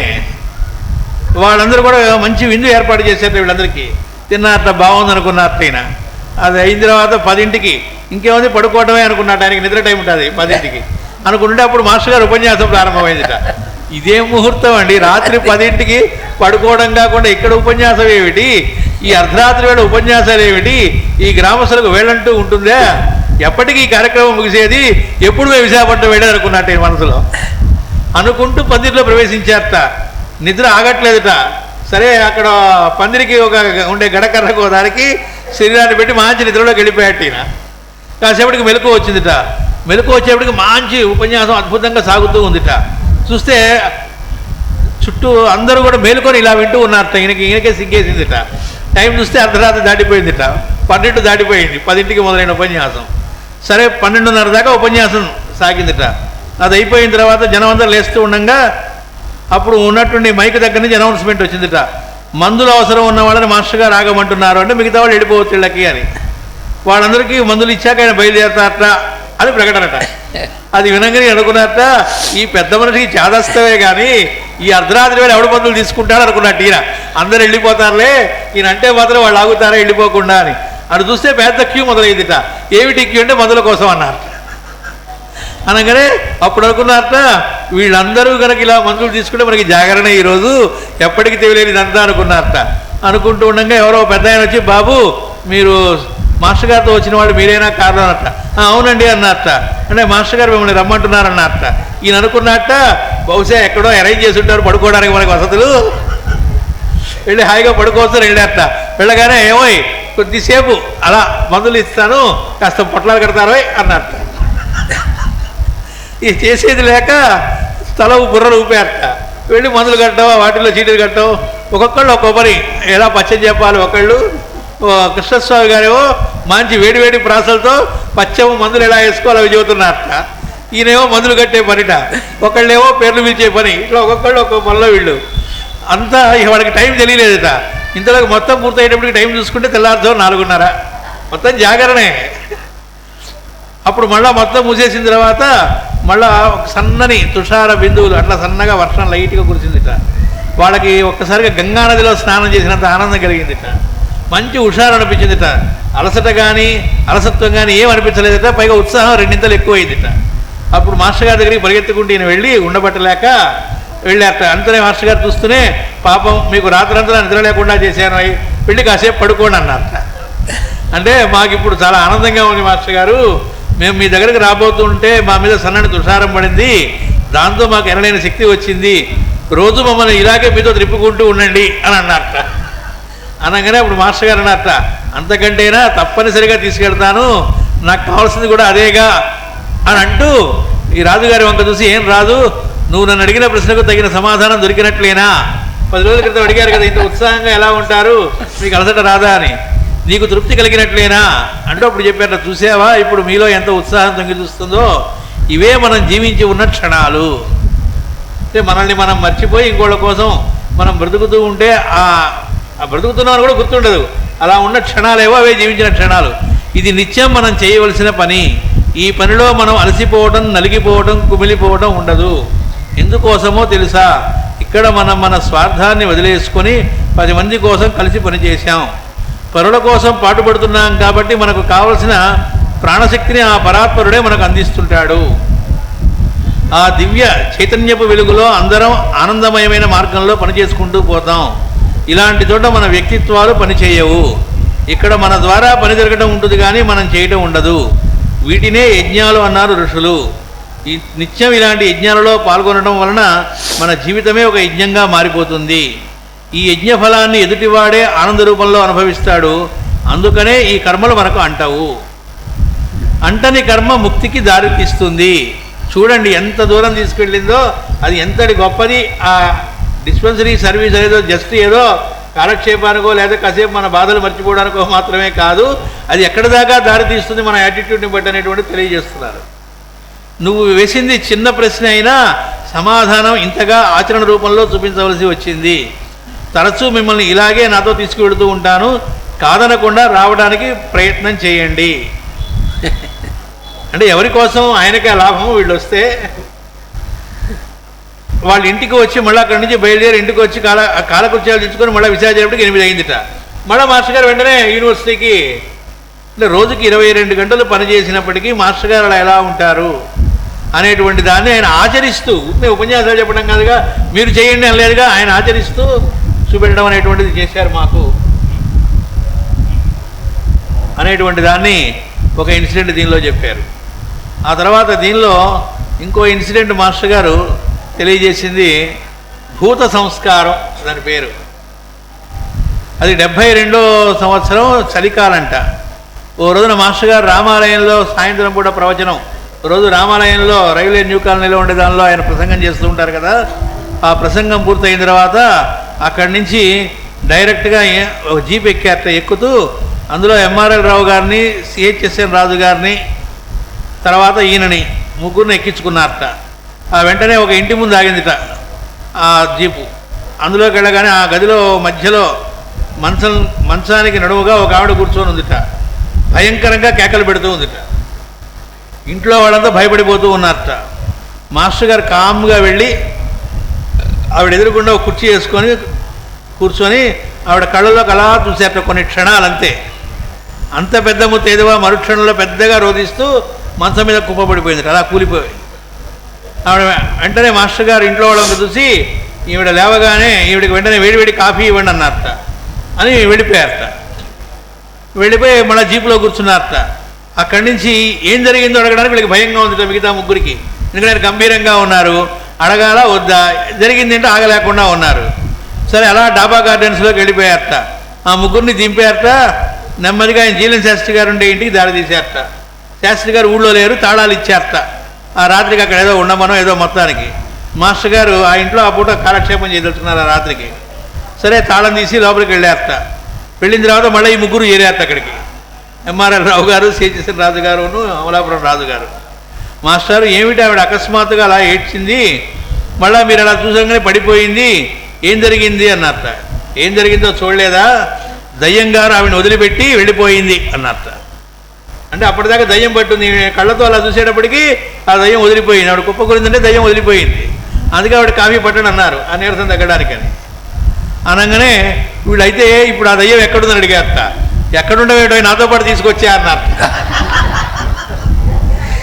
ఇక్కడే ఉంది నాతోనే, వదలబడ్డారా అన్నారట. వీళ్ళ కంగారు పుట్టిందిట, వదిలేస్తారా ఒకవేళ ఏమన్నా. వదలర్లే, ఎందుకు వదులుతారు మన మీదకి అని వాళ్ళకి వాళ్ళ సమాధానం చెప్పుకున్నారట. ఆ తర్వాత మాస్టర్ గారు నెమ్మదిగా పడుకుంటానని మంచం మీదకి వారారట. 5 నిమిషాల్లో మనల్ని లాభం లేదో, ఈ రాత్రి మనల్ని పడుకోనిచ్చేయట్లేదో అన్నారట. అని ఏది నీ జాతక చక్రం ఈసారి పట్టుకురా అన్నారట ఎంఆర్ఎల్ రావు గారిని. అది తీసుకొచ్చేదో అతని జాతకం చెబుతుండగా కాసేపు కాలక్షేపం చేశారట. మళ్ళీ కాసేపు పడుకుంటా అంటారట. మళ్ళీ కథ మామూలే, లాభం లేదు, ఇలా తెల్లారుతనం దాకా చేశారట. ఈ లోపల ఇంకేదో విషయాన్ని డిక్టేషన్ ఇచ్చారట. ధర్మం అనేటువంటి దాన్ని తప్పకుండా ఆచరణ అనేటువంటిది ధర్మబద్ధంగా కర్మను ఆచరించాలి. మనం చేసేటువంటి ఇది పని ఏదైనా సరే ధర్మబద్ధంగా ఉండాలి, ధర్మ విరుద్ధంగా ఉండకూడదు. ఆ ధర్మబద్ధంగా ఆచరించి ఆ తృప్తితో పట్టడి మెతుకులు తిన్న భూమి అన్నారు. అంటే మొదల నుంచి కూడా ఈ భరత భూమిలో భారత జాతిలో ఉన్నటువంటి లక్షణాల్లో ముఖ్యమైనటువంటివి అన్నమాట ఇవి. కష్టార్జితాన్ని మించి ఆశించని భూమి అంటే ఒరిజినల్గా సహజంగా మన యొక్క ఈ భరత భూమి అనేటువంటి దాని యొక్క లక్షణాలు ఇక్కడ ఆ మొదల నుంచి కూడా అది నుంచి ఇక్కడ జన్మించినటువంటి వాడికి ఏ లక్షణాలు ఉండేవి, సహజమైన లక్షణాలు, అవన్నీ కూడా ఒక్కొక్కటి ఇందులో వివరించారు మాస్టర్ గారు. కష్టార్జితాన్ని మించి ఆశించని భూమి అంటే ఇప్పుడు మనకు తొందరగా అర్థం కాదు. కష్టార్జితాన్ని మించి ఆశించను. ఇప్పుడు ఎలా ఉంటుందంటే మనం చేసే కష్టం కొంచెం అయితే దాని నుంచి రావాల్సిన ఫలితం పోవడంతో ఆశించేటువంటి రకంగా మారిపోయినటువంటిది మన జాతిలో. కానీ సహజంగా ఉండేటువంటిది అంటే కష్టార్జితమైనటువంటిది, దాన్ని మించి ఎప్పుడు ఆశించనటువంటి భూమి అన్నమాట. ఒళ్ళు వంచకుండా మెతుకు ముట్టని భూమి. మనం రోజు ఆకలేసే ఆహారం తీసుకుంటాం. అన్నీ ఎక్కడ తీసుకుంటాం అంటే మన ఇంట్లోనే తీసుకుంటాం. ఎప్పుడో బయటకు వెళ్ళినప్పుడు బయట కార్యక్రమాల వాటి తీసుకుంటాం, ఎక్కువ భాగం మన ఇంట్లో తీసుకుంటాం కదా. మన ఇంట్లో తీసుకుంటాం అంటే మనం సంపాదించిన తర్వాత దాంతో మనం కొనుక్కున్నటువంటి ఆహారం మనం తీసుకుంటున్నాం. అదేమిటి, మన ఇంట్లో మనం వండుకొని మన ఆహారం తీసుకునేటువంటి దాన్ని ఒళ్ళు వంచి పని చేయకుండా మెతుకు ముట్టని మన ఇంట్లో మనం భోజనం చేస్తున్నాం. ఒక మాస్టర్ ఇప్పుడు చాలాసార్లు చెప్పారు, మన ఇంట్లో ఇవాళ మన ఇంట్లో వండిన అన్నమే తినేప్పుడు ముందు ఈ అన్నం ఇప్పుడు తినడానికి కావాల్సిన అర్హత మనం సంపాదించుకున్నామా లేదా అని ఒకసారి ఆలోచించి తినండి అన్నారు. అదేమిటండి అంటే మనకి ఈ అన్నము వండుకుని తినడానికి అవకాశం భగవంతుడు కల్పించాడు. ఎన్ని రూపాల్లో కల్పించాడో మనకు తెలియదు. వాడెవడో కష్టపడి ఆ పొలంలో ఎంతో ఓర్పుతో వాడు పనిచేస్తే దానివల్ల ధాన్యం అనేటువంటిది ఆహారం అనేటువంటిది ఏర్పడితే అది జాగ్రత్తగా మన ఇంటి దాకా చేరి వస్తే దాన్ని మన ఇంట్లో వాళ్ళు జాగ్రత్తగా వండి మనకి పెడితే మన ఎదురుగుండా తీసుకొని పెడితే అప్పుడు మనం తింటున్నాం. కానీ ఒళ్ళు వంచి మనం ఏదైనా అంతమంది అన్ని పనులు చేస్తే మనకు ఆహారం వచ్చిందే, మనం ఏదైనా ఇందులో ఒక్క పని చేయగలిగామా? చివరికి మన ఇంట్లో ఇంకొకడు వండి పెడితే, తల్లో భార్యో ఎవడో వాడు వండి పెడితే అవి కూడా తెచ్చి మన ఎదురుగుండా ప్లేట్లో పెడితే మనం కూర్చుని తింటున్నాము. మనం ఏమైనా ఒళ్ళు వంచి పనిచేసామా ఇది తినడానికి? అప్పుడు అసలు ఒరిజినల్గా మనం ఏంటంటే ఒళ్ళు వంచి వంచకుండా మెతుకు ముట్టని భూమిటది. అంటే ఎంత అర్థం ఉంది? మనం అన్నం తినాలంటే దానికి అర్హత ముందు సంపాదించుకొని తినాలి అంటే అర్థం అది. కృషి చేయకుండా ఫలితం అడుగని భూమి అంటే ఇప్పుడు ఎలా ఉంది? ఫలితాన్ని చూసుకుని మనం పనిచేద్దామని అనుకునేటువంటి రివర్స్లో ఉన్నాం మనం. ఎందుకంటే మనం వేరే ఇన్ఫ్లుయెన్స్లో పడిపోయినటువంటి భూమి అయిపోయింది ఇప్పుడు. కానీ మన సహజమైనటువంటిది ఏమిటంటే కృషి చేయకుండా ఫలితము అడగని భూమి. ఫలితం అనుభవించవచ్చు, కానీ కృషి చేయకుండా ముందే ఫలితాన్ని, నాకు ఈ ఫలితం వస్తుందంటే ఈ పని చేస్తాను అనేటువంటిది మన సహజమైనటువంటిది కాదు. నాకు ఇంత ప్యాకేజీ వస్తే నేను ఈ పని చేస్తాను. ఇప్పుడంతా కూడా ప్యాకేజీలు కదా. అందుకని మనకి ఎంత ప్యాకేజీ, ఎవరన్నా సరే ఏదైనా చేస్తామంటే నాకు ఎంత ప్యాకేజీ వస్తానే దాని మీద దృష్టి అంతా ప్యాకేజీ మీదే ఉంటుంది. అంతేగాని తాను చేయవలసినటువంటి కృషి మీద దృష్టి ఎక్కడైనా ఉందా? కృషి చేయకుండా ఫలితం అడుగని భూమిటం అంది. అసలు కృషి చేసిన తర్వాత ఫలితాన్ని గురించి పట్టించుకోవద్దు, కృషి చేయడమే నీ వంతు అని మనకి చెప్పినటువంటి భూమి. భగవద్గీతలో అదేగా ఆయన చెప్పింది. నెక్స్ట్ లైన్ అది. కృషి చేసి కూడా ఫలితాన్ని అపేక్షించని భూమి. ఇవి స్టెప్ బై స్టెప్ ఇచ్చారు. ఒకటేంటంటే కృషి చేయకుండా ఫలితం అడుగని భూమి, కృషి చేసి కూడా ఫలితాన్ని అపేక్షించని భూమి. మనం ఒక పని చేసాం, మనం చేసినటువంటి పనికి ఫలితం ఎప్పుడొస్తుంది అనేటువంటి దాని మీద ఏమాత్రం మన మనసు దాని జోలికి వెళ్లకుండా ఉండేటువంటి లక్షణం కలిగినటువంటి భూమి సహజంగా మనది. అందరికీ అంతా పంచి పట్టెడు మెతుకులు మాత్రం నాకు చాలు అన్న ధన్యజీవులు మెలిగిన భూమి. ఒక సెంటెన్స్ మించి ఒక సెంటెన్స్ చూడండి. ఏమంటే ఎటువంటి భూమి? అందరికీ అంతా పంచి, చివరికి మన ఇంట్లో మనం అన్నం వండుకున్నాం అనుకోండి, ఆ సమయానికి ఎవరైనా వచ్చారనుకోండి, ఈ వండుకున్న దాంట్లో వాళ్ళకి పెట్టి మిగిలినటువంటిది ఎంత మిగిలితే అది తిందాం అనేటువంటిది, వాళ్ళు మిగలకపోయినప్పటికీ పర్వాలేదు అనుకున్నటువంటిది, అటువంటి భూమిటి మంది. అలా ఎంతమంది అండి? అనాది కాలం నుంచి కృతయుగంలో, త్రేతాయుగంలో, అన్ని యుగాల్లోనూ అటువంటి వాళ్ళు మెలిగినటువంటి భూమి ఇది. అందుకని అందరికీ అంతా పంచి పట్టెడు మెతుకులు మాత్రం నాకు చాలు అన్న ధన్యజీవులు మెలిగిన భూమి. వాళ్ళు ధన్యజీవులు అంటే అన్నారు. మనకి ఎంత కావాలి? కొంచెం కాస్త మెతుకులు, కొంచెం అన్నం, పట్టెడు మెతుకులు తిన్నా కూడా మనకి అప్పుడు ఆకలి తీరితే మనకి బాగానే మనం జీవించగలం. మనం రోజు ఏదో విందు భోజనాలు ఇలా చేస్తున్నామా? లేదు కదా. కొంచెం తిన్నా చాలు. అది ఎప్పుడు అంటే అందరికీ పంచి మిగిలినటువంటి పట్టెడు తిన్నా కూడా మనకు పర్వాలేదు అనుకున్నటువంటి ధన్యజీవులు మెలిగినటువంటి భూమి ఉంటుంది. ఆ భూమికి వారసులం మనం ఈనాడు ఎలా ఉన్నాం? అక్కడ ప్రశ్న వేశారు. ఇలా ఉన్నాం అని చెప్పారు. ఆ భూమికి వారసులం మనం ఈనాడు ఇలా ఉన్నాం అంటే ఇప్పటిదాకా జరిగినటువంటివి అనాది కాలం నుంచి ఈ భూమి మీద ఉన్నటువంటి వాళ్ళ యొక్క లక్షణాలు చెప్పారు. ఇప్పుడు మనం ఆ భూమిలోనే ఉన్నాం, వారసులుగా ఉన్నాం. మనం వాళ్ళకి వారసులుగా. కానీ మనం ఎలా ఉన్నాం? ఫలితం ఏమిటో తెలిస్తే కానీ పని చేయమనేటువంటి స్థితిలో ఉన్నాం ముందు. అంటే రిజల్ట్ ఓరియంటెడ్ యాక్షన్ అంటూ ఉంటారు. మనం పరీక్ష రాయాలంటే 100కి కనీసం 99 వస్తుందా రాదా? Result oriented action.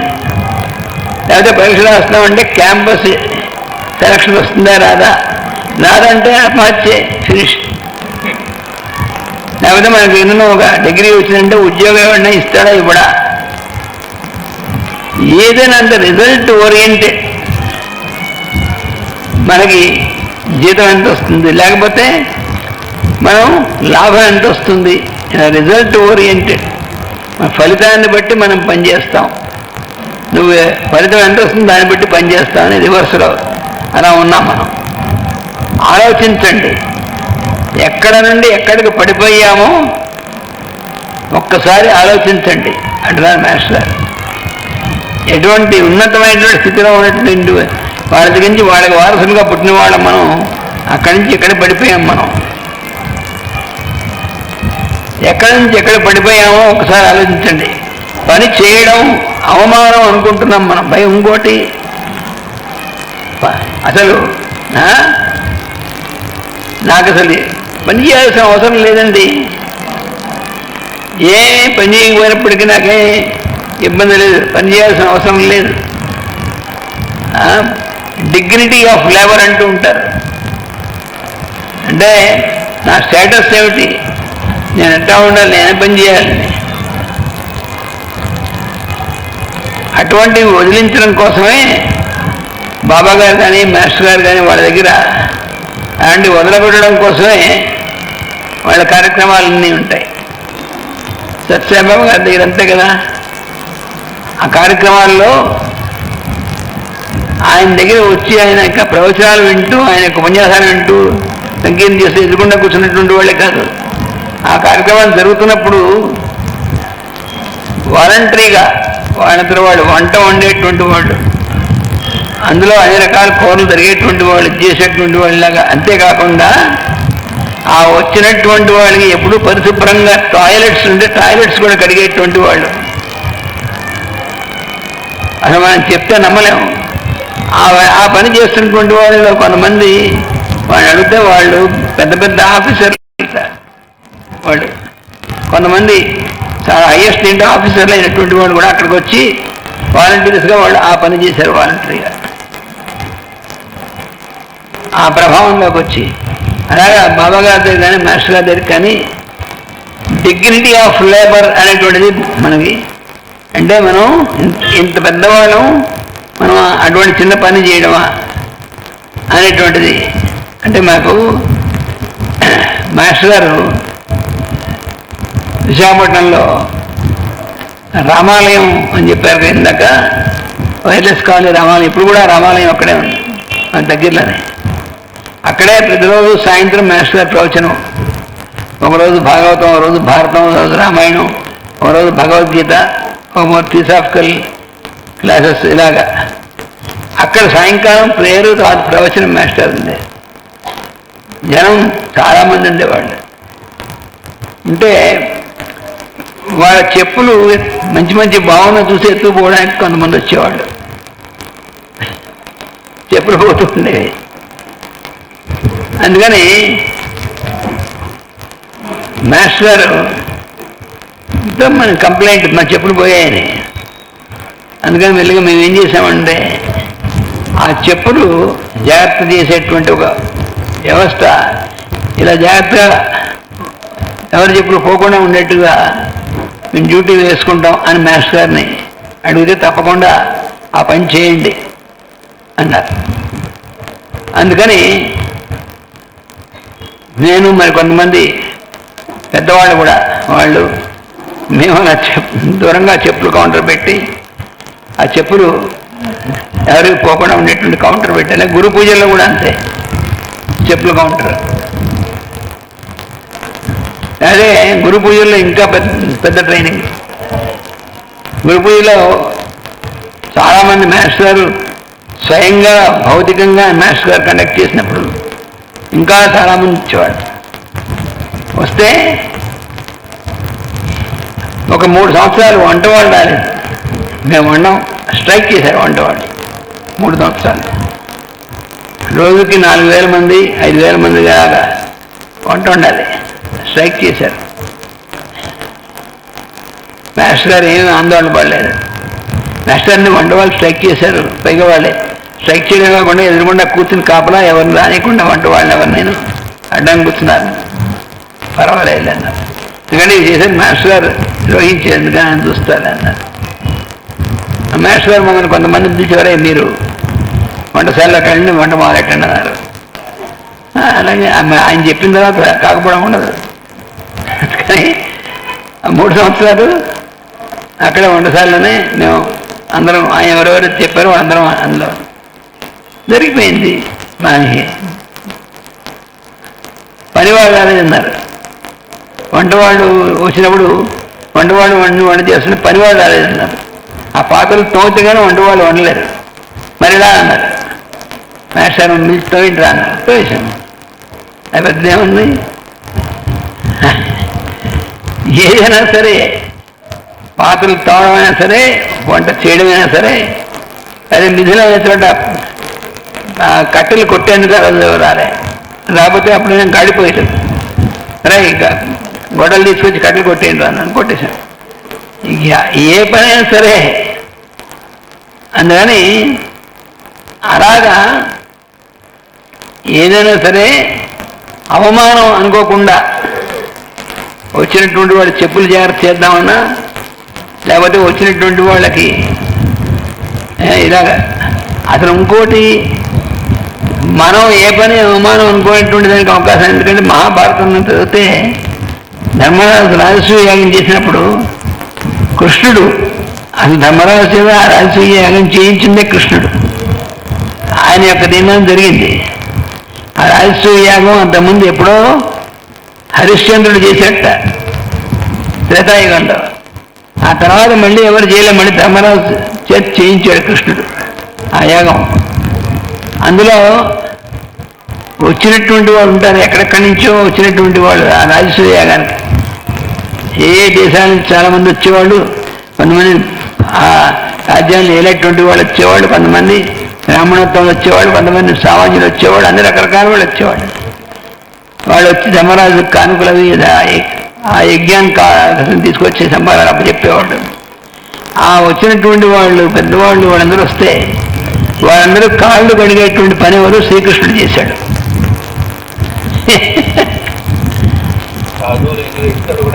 అసలు అక్కడికి వచ్చినటువంటి స్వాములు సాధువులు అయినటువంటి వాడు తిన్న విస్తరలు కూడా శ్రీకృష్ణుడు ఎత్తాడు స్వయంగా.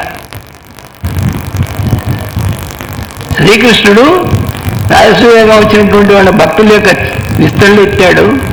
వచ్చిన వాళ్ళ కాళ్ళు కడిగి అన్ని నీళ్ళు నెత్తిని చల్లుకున్నాడు భగవంతుడు.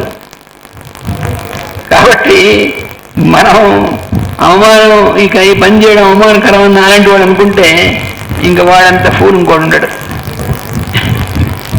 అందుకని అవమానం అనుకుంటున్నాం. ఇప్పుడు మనం ఎలా ఉన్నాం, ఆ స్థితిలో ఉన్నాం.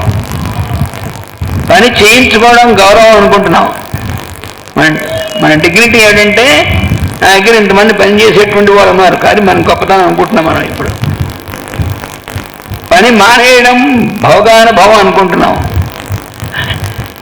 నాకు పని చేయాల్సిన అవసరం ఉంది, హాయిగా మంచి భోగభాగ్యాలు అంటే వీడు ఎందుకు పనికిరాని వాడు అవుతాడు అనమాట. వాడు భోగభాగ్యాలు కాదు, రోగభాగ్యం వస్తుంది. రోగాభాగ్యం, రోగి అవుతాడు, అభాగ్యం అవుతాడు వాడు. ఎందుకంటే వీడు పని చేయండి, పని చేయించుకోవడం, పని చేయడం అనేటువంటి దానికి లేనటువంటి వాడు ఏమవుతాడండి? ఎక్కడ ఉంచితే నేటి, ఎక్కడ ఉంది నేటి భారత ప్రజ ఎప్పటికి కళ్ళు తెరుస్తుంది? ఇదే నా బాధ, ఇదే నా వ్యధ. నర్స్ గారు చెప్తుంది, మీరేమనుకున్నా సరే మీరు నిద్ర లేచే వరకు ఈ నా గొంతు మిమ్మల్ని వెన్నాడుతూనే ఉంటుంది అన్నారు మాస్టర్ గారు. ఇప్పటికీ వెన్నాడుతూనే ఉంది మాస్టర్ గారు. ఎప్పటికీ వెన్నాడుతూనే ఉంటుంది. అది మాస్టర్ గారు ఒక కాసేపుడు చెప్పలేదు, ఎప్పటికీ చెండాడుతూనే ఉంటుంది అన్నారు. వెన్నాడుతూనే ఉంటుంది, చెండాడుతూనే ఉంటుంది అన్నారు.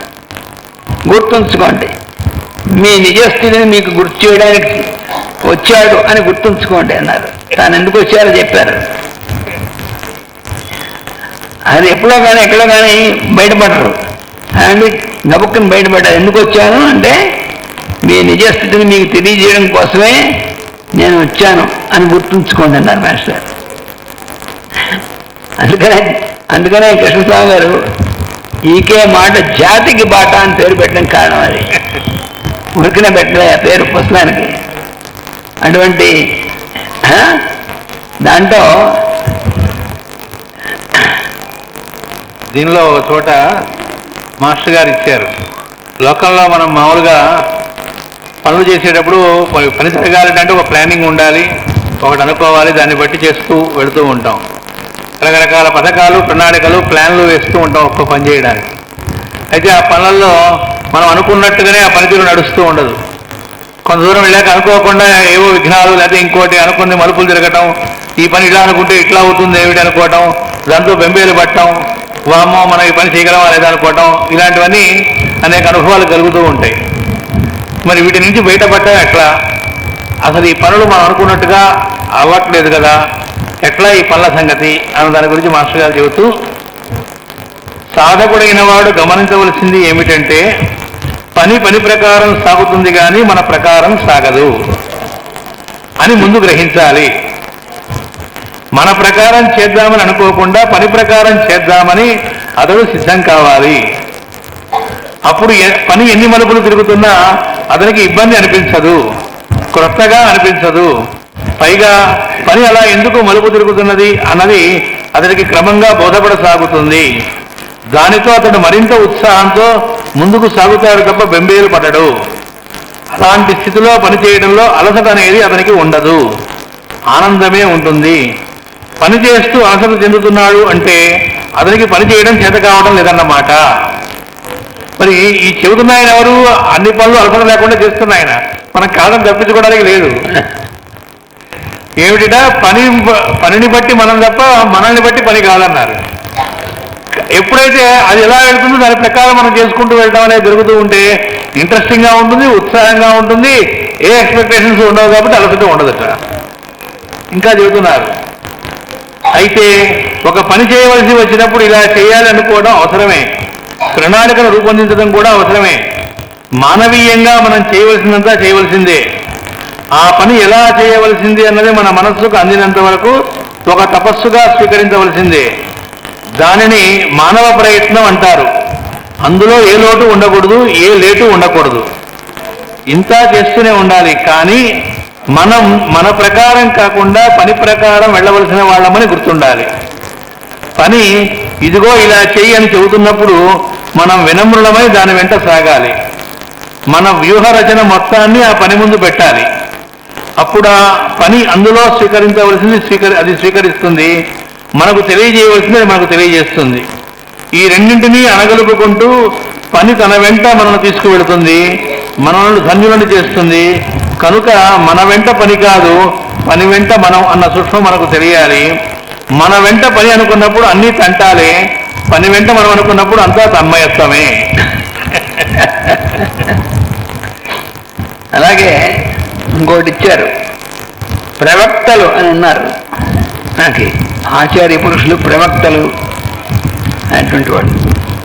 ఆ ప్రవక్తల కోరికలు, ప్రవక్తల కోరిక అని చెప్పారు. ప్రవక్తలకు కూడా కోరికలు ఉంటాయటండి అంటే ఉన్నాయట.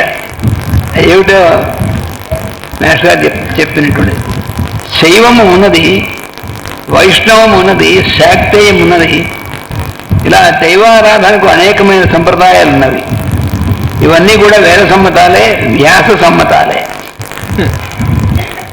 ఎవరి జీవలక్షణాన్ని బట్టి తగిన సంప్రదాయం వారికి నచ్చుతుంది. మనం ఈ జన్మలో శివభక్తులుగా పుట్టాడనుకోండి, వచ్చే జన్మలో కూడా శివభక్తులుగా పుడతాడనేటువంటి చెప్పడానికి అప్పుడు విష్ణు భక్తులుగా పుట్టచ్చు. అది మన ఇష్టం కాదు. ఎవరి జీవలక్షణానికి తగిన సంప్రదాయాన్ని వారు నచ్చుతుంది, వారు దాన్ని అనుసరిస్తారు, తరిస్తారు. సనాతన ధర్మం మానవుడికి అంతటి స్వేచ్ఛనిచ్చింది. అయితే గుణ ప్రకోపం వల్ల, రజోగుణ తమోగుణ దోషాల వల్ల వీరశైవం వీరవైష్ణవం కాలక్రమంలో తలెత్తాయి. ఎప్పుడు చెప్పారు మాస్టారు? 50 ఏళ్ల కింద చెప్పినటువంటి మాటలు ఇవి, ఇవాళ చెప్పినటువంటి గావు. వీర శైవం వీరవైష్ణవం అనేటువంటిది కాలక్రమంలో మధ్య మధ్యలో ఈ వేరుదారులన్నీ వేస్తూనే ఉంటుంది. ఎప్పటి నుంచో ఉంది, అది ఎప్పటికీ కొనసాగుతూనే ఉంటుంది. దానికోసం కుట్టుకోవడం అనేటువంటిది అది మూర్ఖత్వం అన్నమాట. అడ్డబొట్టులు నిలువు బొట్టు కొట్టుకోవడం మొదలుపెట్టాయి. అడ్డబొట్టు నిలువు కొట్టు పెట్టుకున్న వాళ్ళు అదే పనిగా కోరి డీడీ కొట్టుకుంటే ఏమవుతుంది, ఇద్దరు ముఖాల మీద చెరుకు క్రాసు పుట్టుకొస్తుందన్నారు. నిలువు బొట్టు అడ్డబొట్టు కొట్టుకున్నారు అనుకోండి, ఒక క్రాస్ వస్తుందన్నారు. భారతదేశంలో జరిగింది ఇదే. మాస్టర్ గారికి ఏ మొహమాటం లేదు, భయం లేదు, అంతకంటే లేదు. మాస్టర్ గారు నిర్భీతి, ఎందుకంటే ఉన్నది ఉన్నట్టుగా చెప్పగలరు. చెప్పిందా అవతల వాళ్ళకి ప్రభావం జరిగి సరైనటువంటి దారిలో పెట్టగలరు. భారతదేశమైనా సరే, పై దేశాలైనా సరే, ఎక్కడైనా సరే ఒకే విధంగా చెప్పగలిగినటువంటి స్థితి మన మాస్టర్ గారు. అందుకని చెప్పారు, ఈ రెండు మతాల వాళ్ళు భారతదేశంలో జరిగింది. ఈ రెండు మతాల వాళ్ళు ఒకళ్ళనొకళ్ళు ఎంతవరకు క్రాస్ చేస్తూ వచ్చారు. ఈ దేశంలో క్రాస్ పుట్టేంత వరకు క్రాస్ చేస్తూ వచ్చారు. వైష్ణవం గొప్పదే, శివం గొప్పదే అని ఇద్దరు కొట్టుకుంటూనే ఉన్నారు కదా. అసలు మొట్టమొదటి నుంచి మన సంప్రదాయం ఏం చెప్తోంది, విష్ణువు అన్నా శివుడన్నా కూడా ఒకటే అని చెప్తోంది. వేదంలో కూడా ఉంది, బ్రహ్మనారాయణ శివశ్చ నారాయణ చక్రశ్చ నారాయణ అని ఒక మూల మనం వేదం మన ప్రమాణం అంటామా, మరి వేదంలో చెప్పిన దానికి ఒప్పుకోము మనం. అదే శివశ్చ నారాయణ, శివుడు కూడా నారాయణుడు అంటే శివుడు నారాయణ అవుతాను, వైష్ణవుడు ఒప్పుకోడు. శివుడు కూడా మా శివుడు నారాయణుడు అంటారని వీడు ఒప్పుకోడు. అంటే వాడికి తెలియదు, వీడికి తెలియదు, అంటే వాడు తెలియదు. అందుకని ఈ దేశంలో క్రాస్ పుట్టేందరూ క్రాస్ చేస్తున్నారు. కనుక క్రైస్తవులకి తలుపులు బార్లా తెరిచింది ఎవరు?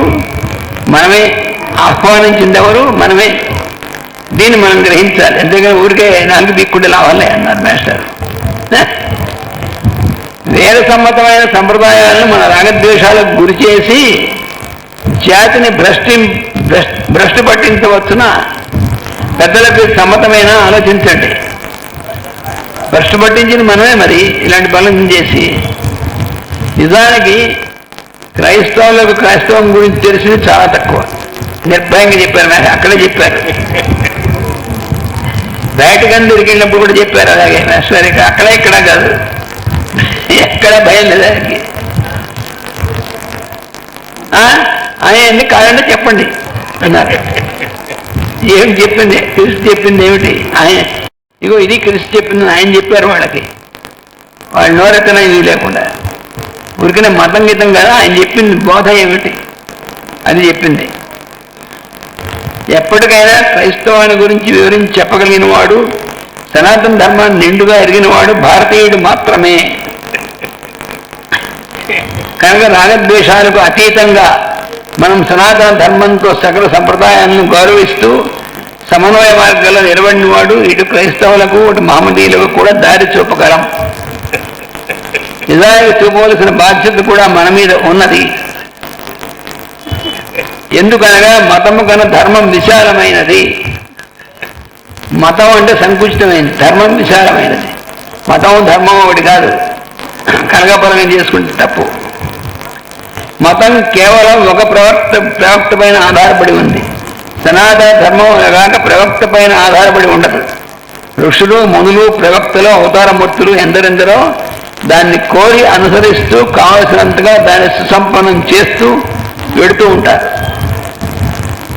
కనుక సనాతన ధర్మం యొక్క పన్నా చాలా పెద్దది. కొత్తగా వచ్చిన మతాలను, వచ్చే మతాలను కూడా సరిదిద్దగలిగినది సనాతన ధర్మమే. సరిచూడగలిగినది సనాతన ధర్మమే. ఆ ప్రవక్తల మాటలకు, చేతలకు సరైన భాష్యం చెప్పగలిగింది కూడా సనాతన ధర్మమే. గుంటూరులో నేనున్నప్పుడు కొంతమంది క్రైస్తవ ఫాదరీలు ప్రత్యేకంగా వచ్చి కూర్చొని నా చేత బైబిల్ చెప్పించుకొని వినేవారు. మా చిన్నప్పుడు మాకు కూడా తెలుసని. క్రిస్టియన్ ఫాదరీస్ మాస్టర్ దగ్గరికి వచ్చి, ఈయన మరి వైష్ణవుడు, వాళ్ళ దృష్టిలో మనం హిందువు, అందులో వైష్ణవుడు, అందులో సంప్రదాయ కుటుంబంలో పుట్టినవాడు ఈయన చేత బైబిల్లో అర్థం చెప్పించుకున్నారు. మాస్టర్ గారి చేత ట్రాన్స్లేట్ చేయించుకుని అవి ప్రచురించినటువంటి పుస్తకం ఇంకా నా దగ్గర వచ్చినప్పటిది కీర్తనలు అని చెప్పి దావీదురాజు కీర్తనని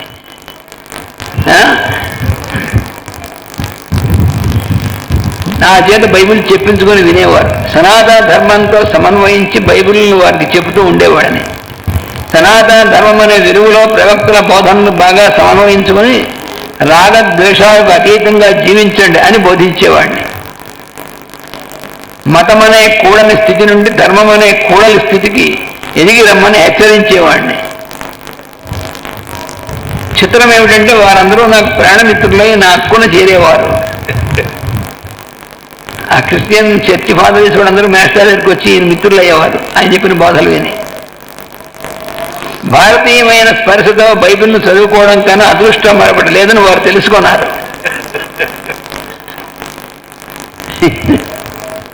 అలా నడుచుకున్నారు. బైబిల్లో కొన్ని భాగాలకు నా చేత నిండైన అనువాదాలు కూడా చేయించుకున్నారు. వాటిని మనం చేసుకుంటూ నిత్యము వాటిని మననం చేసుకుంటూ నిత్యము మురిసిపోయేవారు. ఈ అనుభవం ఈ అనుభూతి తర్వాత నాకు విదేశీ యాత్రలో బాగా పనికి వచ్చేవి. తర్వాత ఆయన భూప్రదక్షిణకి వెళ్ళినప్పుడు అక్కడ ఉన్నటువంటి వాడికి చెప్పడానికి ఇవి బాగా మా పనికి వచ్చాయి. అక్కడ క్రైస్తవ మతస్థులకు బైబిల్ గురించి బోధించినప్పుడు మళ్ళీ నేను వారిలో ఆ పారవస్య స్థితిని చూశాను. సనాతన ధర్మంతో మేళవించి ఋషులు సంప్రదాయానుసారం బైబిల్ను చదువుకోవడం నేను వారికి నేర్పాను. అప్పుడు యేసు ప్రభువు కూడా సనాతన ధర్మానికి చెందినవాడు అవుతాడు. అందులోనే అతని బోధ కూడా ఒక అధ్యాయంగా సంగమించిపోతుంది. క్రైస్తవమైన అంతే, మహమ్మదీయమైన అంతే, మరేదైనా అంతే. రాబో శతాబ్దాల్లో ఇవన్నీ సనాతన ధర్మంలో సంగమించిపోవలసిందే. ప్రవక్తల కోరిక కూడా నిజంగా అదే. అలా జరిగిన నాడే ఆ ప్రవక్తలకు ఈ భూమి మీద నిండే న్యాయం జరిగినట్లు అవుతుంది. మానవ జాతికి అంతటికీ ఒకే ఒక మానవ ధర్మం ఆచరణశీలమైనదిగా రూపుకట్టి నిలుస్తుంది. రాబోయే శతాబ్దాల్లో ఈ దివ్య స్థితిని మానవ జాతి తనివి తీరా చూస్తుంది. అందుకు కావలసిన కృషి ఇప్పుడు మన నుంచి జరుగుతూ వస్తున్నది. అలాంటి కృషిలో పాలు పంచుకోగలుగుతున్నందుకు మనం ధన్యులము అన్నారు. ఎంత ధైర్యంగా చెప్పారు చూడండి మాస్టర్ గారు చెప్పినటువంటిది. ఒక ధైర్యం, ఒక ఆత్మస్థైర్యం, ఒక ధైర్యంలో చెప్పారు. ఎందుకంటే మీరు అంటే ఎవరు చెప్పగలండి. అలాగే నేల విడిచి సాము అనేటువంటిది కూడా ఒకటి ఉంది. మానవుడు రెండింటి మధ్య ఉన్నాడు. ఒకటి దేవుని సృష్టి, రెండోది మానవ సృష్టి. ఇప్పుడున్నట్టు అది కూడా భగవంతుడి సృష్టి ఒకటి, ఇంకోటి మానవుడు సృష్టించినటువంటి రెండు. దేవుని సృష్టిని అతడు చూస్తున్నాడు, మానవ సృష్టిని అతడు చేస్తున్నాడు. మనం చాలా కొత్త మరి ఇప్పుడు ఆర్టిఫిషియల్ ఇంటెలిజెన్స్ మనం మానవుడు సృష్టించిందేగా. అంటే దేవుడి సృష్టితో సమానంగా నేను సృష్టిస్తున్నా అని భావిస్తున్నా అనుకుంటున్నాడు. దేవుని సృష్టిలో అతడు పాల్గొంటున్నాడు, మానవ సృష్టిలో అతడు పూనుకుంటున్నాడు. రెండుకి తేడా అది. భగవంతు సృష్టిలో మనం కనుక దానిలో మనం పనిచేస్తే మనం పాల్గొనవాడం అవుతాం. అలాగే మనం సృష్టిద్దామనుకుంటే మనం పూనుకొనవాడం అవుతాం అన్నారు. చాలా తేడా ఉంది. దానికి పాల్గొనడం వేరు, పూనుకొనడం వేరు. ఈ రెండు సృష్టిలు మన మనవాడికి అవసరం లేకపోలేదు. ఏది ఎంతవరకు అనేటువంటిది. అయితే దేవుని సృష్టికి మానవ సృష్టి ఒరిగి ఉండాలి. ఇది అసలు మానవుడు ఎంత మేధావంతుడైనా భగవంతుడి సృష్టికి వీడెప్పుడు సరెండర్ అయి ఉండాలి. ఎందుకంటే భగవంతుడి సృష్టితో సమానంగా నేను చేస్తాను, నువ్వే కాదు. ఇంతకుముందు చాలా మేధావులు సృష్టిలో చాలా హైయెస్ట్ వాళ్ళు కూడా ట్రై చేశారు కూడాను. కానీ ఎంత చేసినప్పటికీ దేవుడు సృష్టితో సమానం ఈక్వల్ కాదు. ఎందుకని అంటే మాస్టర్ చెప్పారు ఒకే చిన్న సెంటెన్స్లో, there are many things which are man made. మానవుడు అనేటువంటి వాడు తయారు చేసినటువంటివి, సృష్టించినవి చాలా ఉన్నాయి. But man is God made అన్నారు. ఈ మానవుడు తయారు చేసినటువంటివి, వాడు కనిపెట్టినటువంటివి ఇవన్నీ ఎన్నున్నప్పటికీ మానవుడిని ఎవరు చేశారు? సృష్టించారు, భగవంతుడు సృష్టించాడు. మానవుడు సృష్టించాడా? అదేమిటండి మన పిల్లలు పుట్టట్లేదా? అరే మనకి పిల్లలు పుట్టిన నువ్వు సృష్టికర్త కాదు, రిప్రొడక్షన్ మనం చేసేది. రిప్రొడక్షన్కి క్రియేషన్కి పోవడంతా నేషనల్ మాట చెప్పండి, ఎనుక్కి పెనుక్కున్నంత తేడా ఉంటుందని చెప్పారు. నేషనల్ మాట లేదు. మనం పిల్లల్ని కన్నామంటే మనమే కనక్కలేదు. దోమలు, ఈగలు, పందులు, కుక్కలు అన్ని కంటారు, మనం కన్నాం. అది పెద్ద డిఫరెన్స్ ఏం లేదు. అది రీప్రొడక్షన్ అంటారు, అంతేగాని క్రియేషన్ అందరు. భగవంతుడి క్రియేషన్, సృష్టి. సృష్టికి దేవుని సృష్టికి మానవ సృష్టి ఒరిగి ఉండాలి. అప్పుడు మానవునికి అన్ని విధాల క్షేమం లభిస్తుంది. అలా కాక మానవ సృష్టి దేవుడి సృష్టిని అతిక్రమించాలని చూసినప్పుడు మనిషికి అన్ని వైపుల నుండి క్షామం ఎదురవుతుంది. మనం కనిపెట్టచ్చు కొత్తది, కానీ ఇది భగవదర్పణంగా విశ్వహితం కోసం చేసేటటువంటి క్షేమంగా ఉంటుంది. లేదు దేవుడితో పోటీపడి నేను కూడా చేస్తానంటే క్షామం వస్తుంది, క్షేమం కాదన్నారు.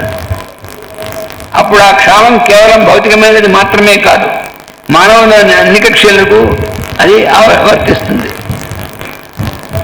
దేవుని సృష్టి, మానవ సృష్టి, వీటిని ఊర్చి ఇప్పుడు మరికొంత వేస్తాను.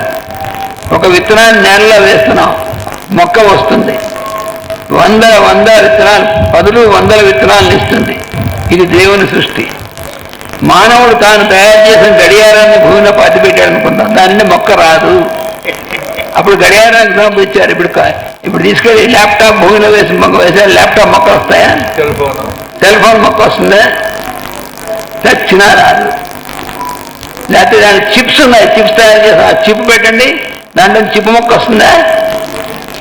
ఏమీ రాదు. మానవుడు తయారు చేసింది ఏది కూడా ఇట్ ఈజ్ నాట్ క్రియేటివ్. దానిలోంచి మొక్కలు వచ్చి మళ్ళీ అన్నంచి విత్తనాలు మొలకెత్తనాయంటే చచ్చినా రాదు, మొలకెత్తించలేడు, చేయలేడు కూడా. ఈ సూక్ష్మాన్ని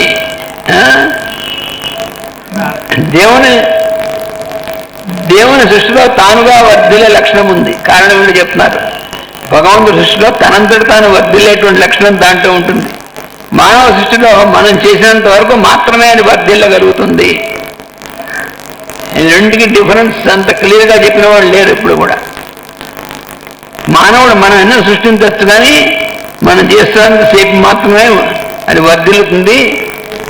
భగవంతుడి మాత్రం స్వయంగా వర్ధిల్లేటువంటి లక్షణం దానికి వస్తుంది. ఈ సూక్ష్మాన్ని మనం గ్రహించాలి. గ్రహించినప్పుడు దేవుడి సృష్టిలోని వైభవాన్ని మనం మరింతగా మొక్కగలుగుతాం. మానవ సృష్టిని కొనసాగించవలసిందే, కానీ దాని పరిమితి తెలిసి దాన్ని కొనసాగించాలి.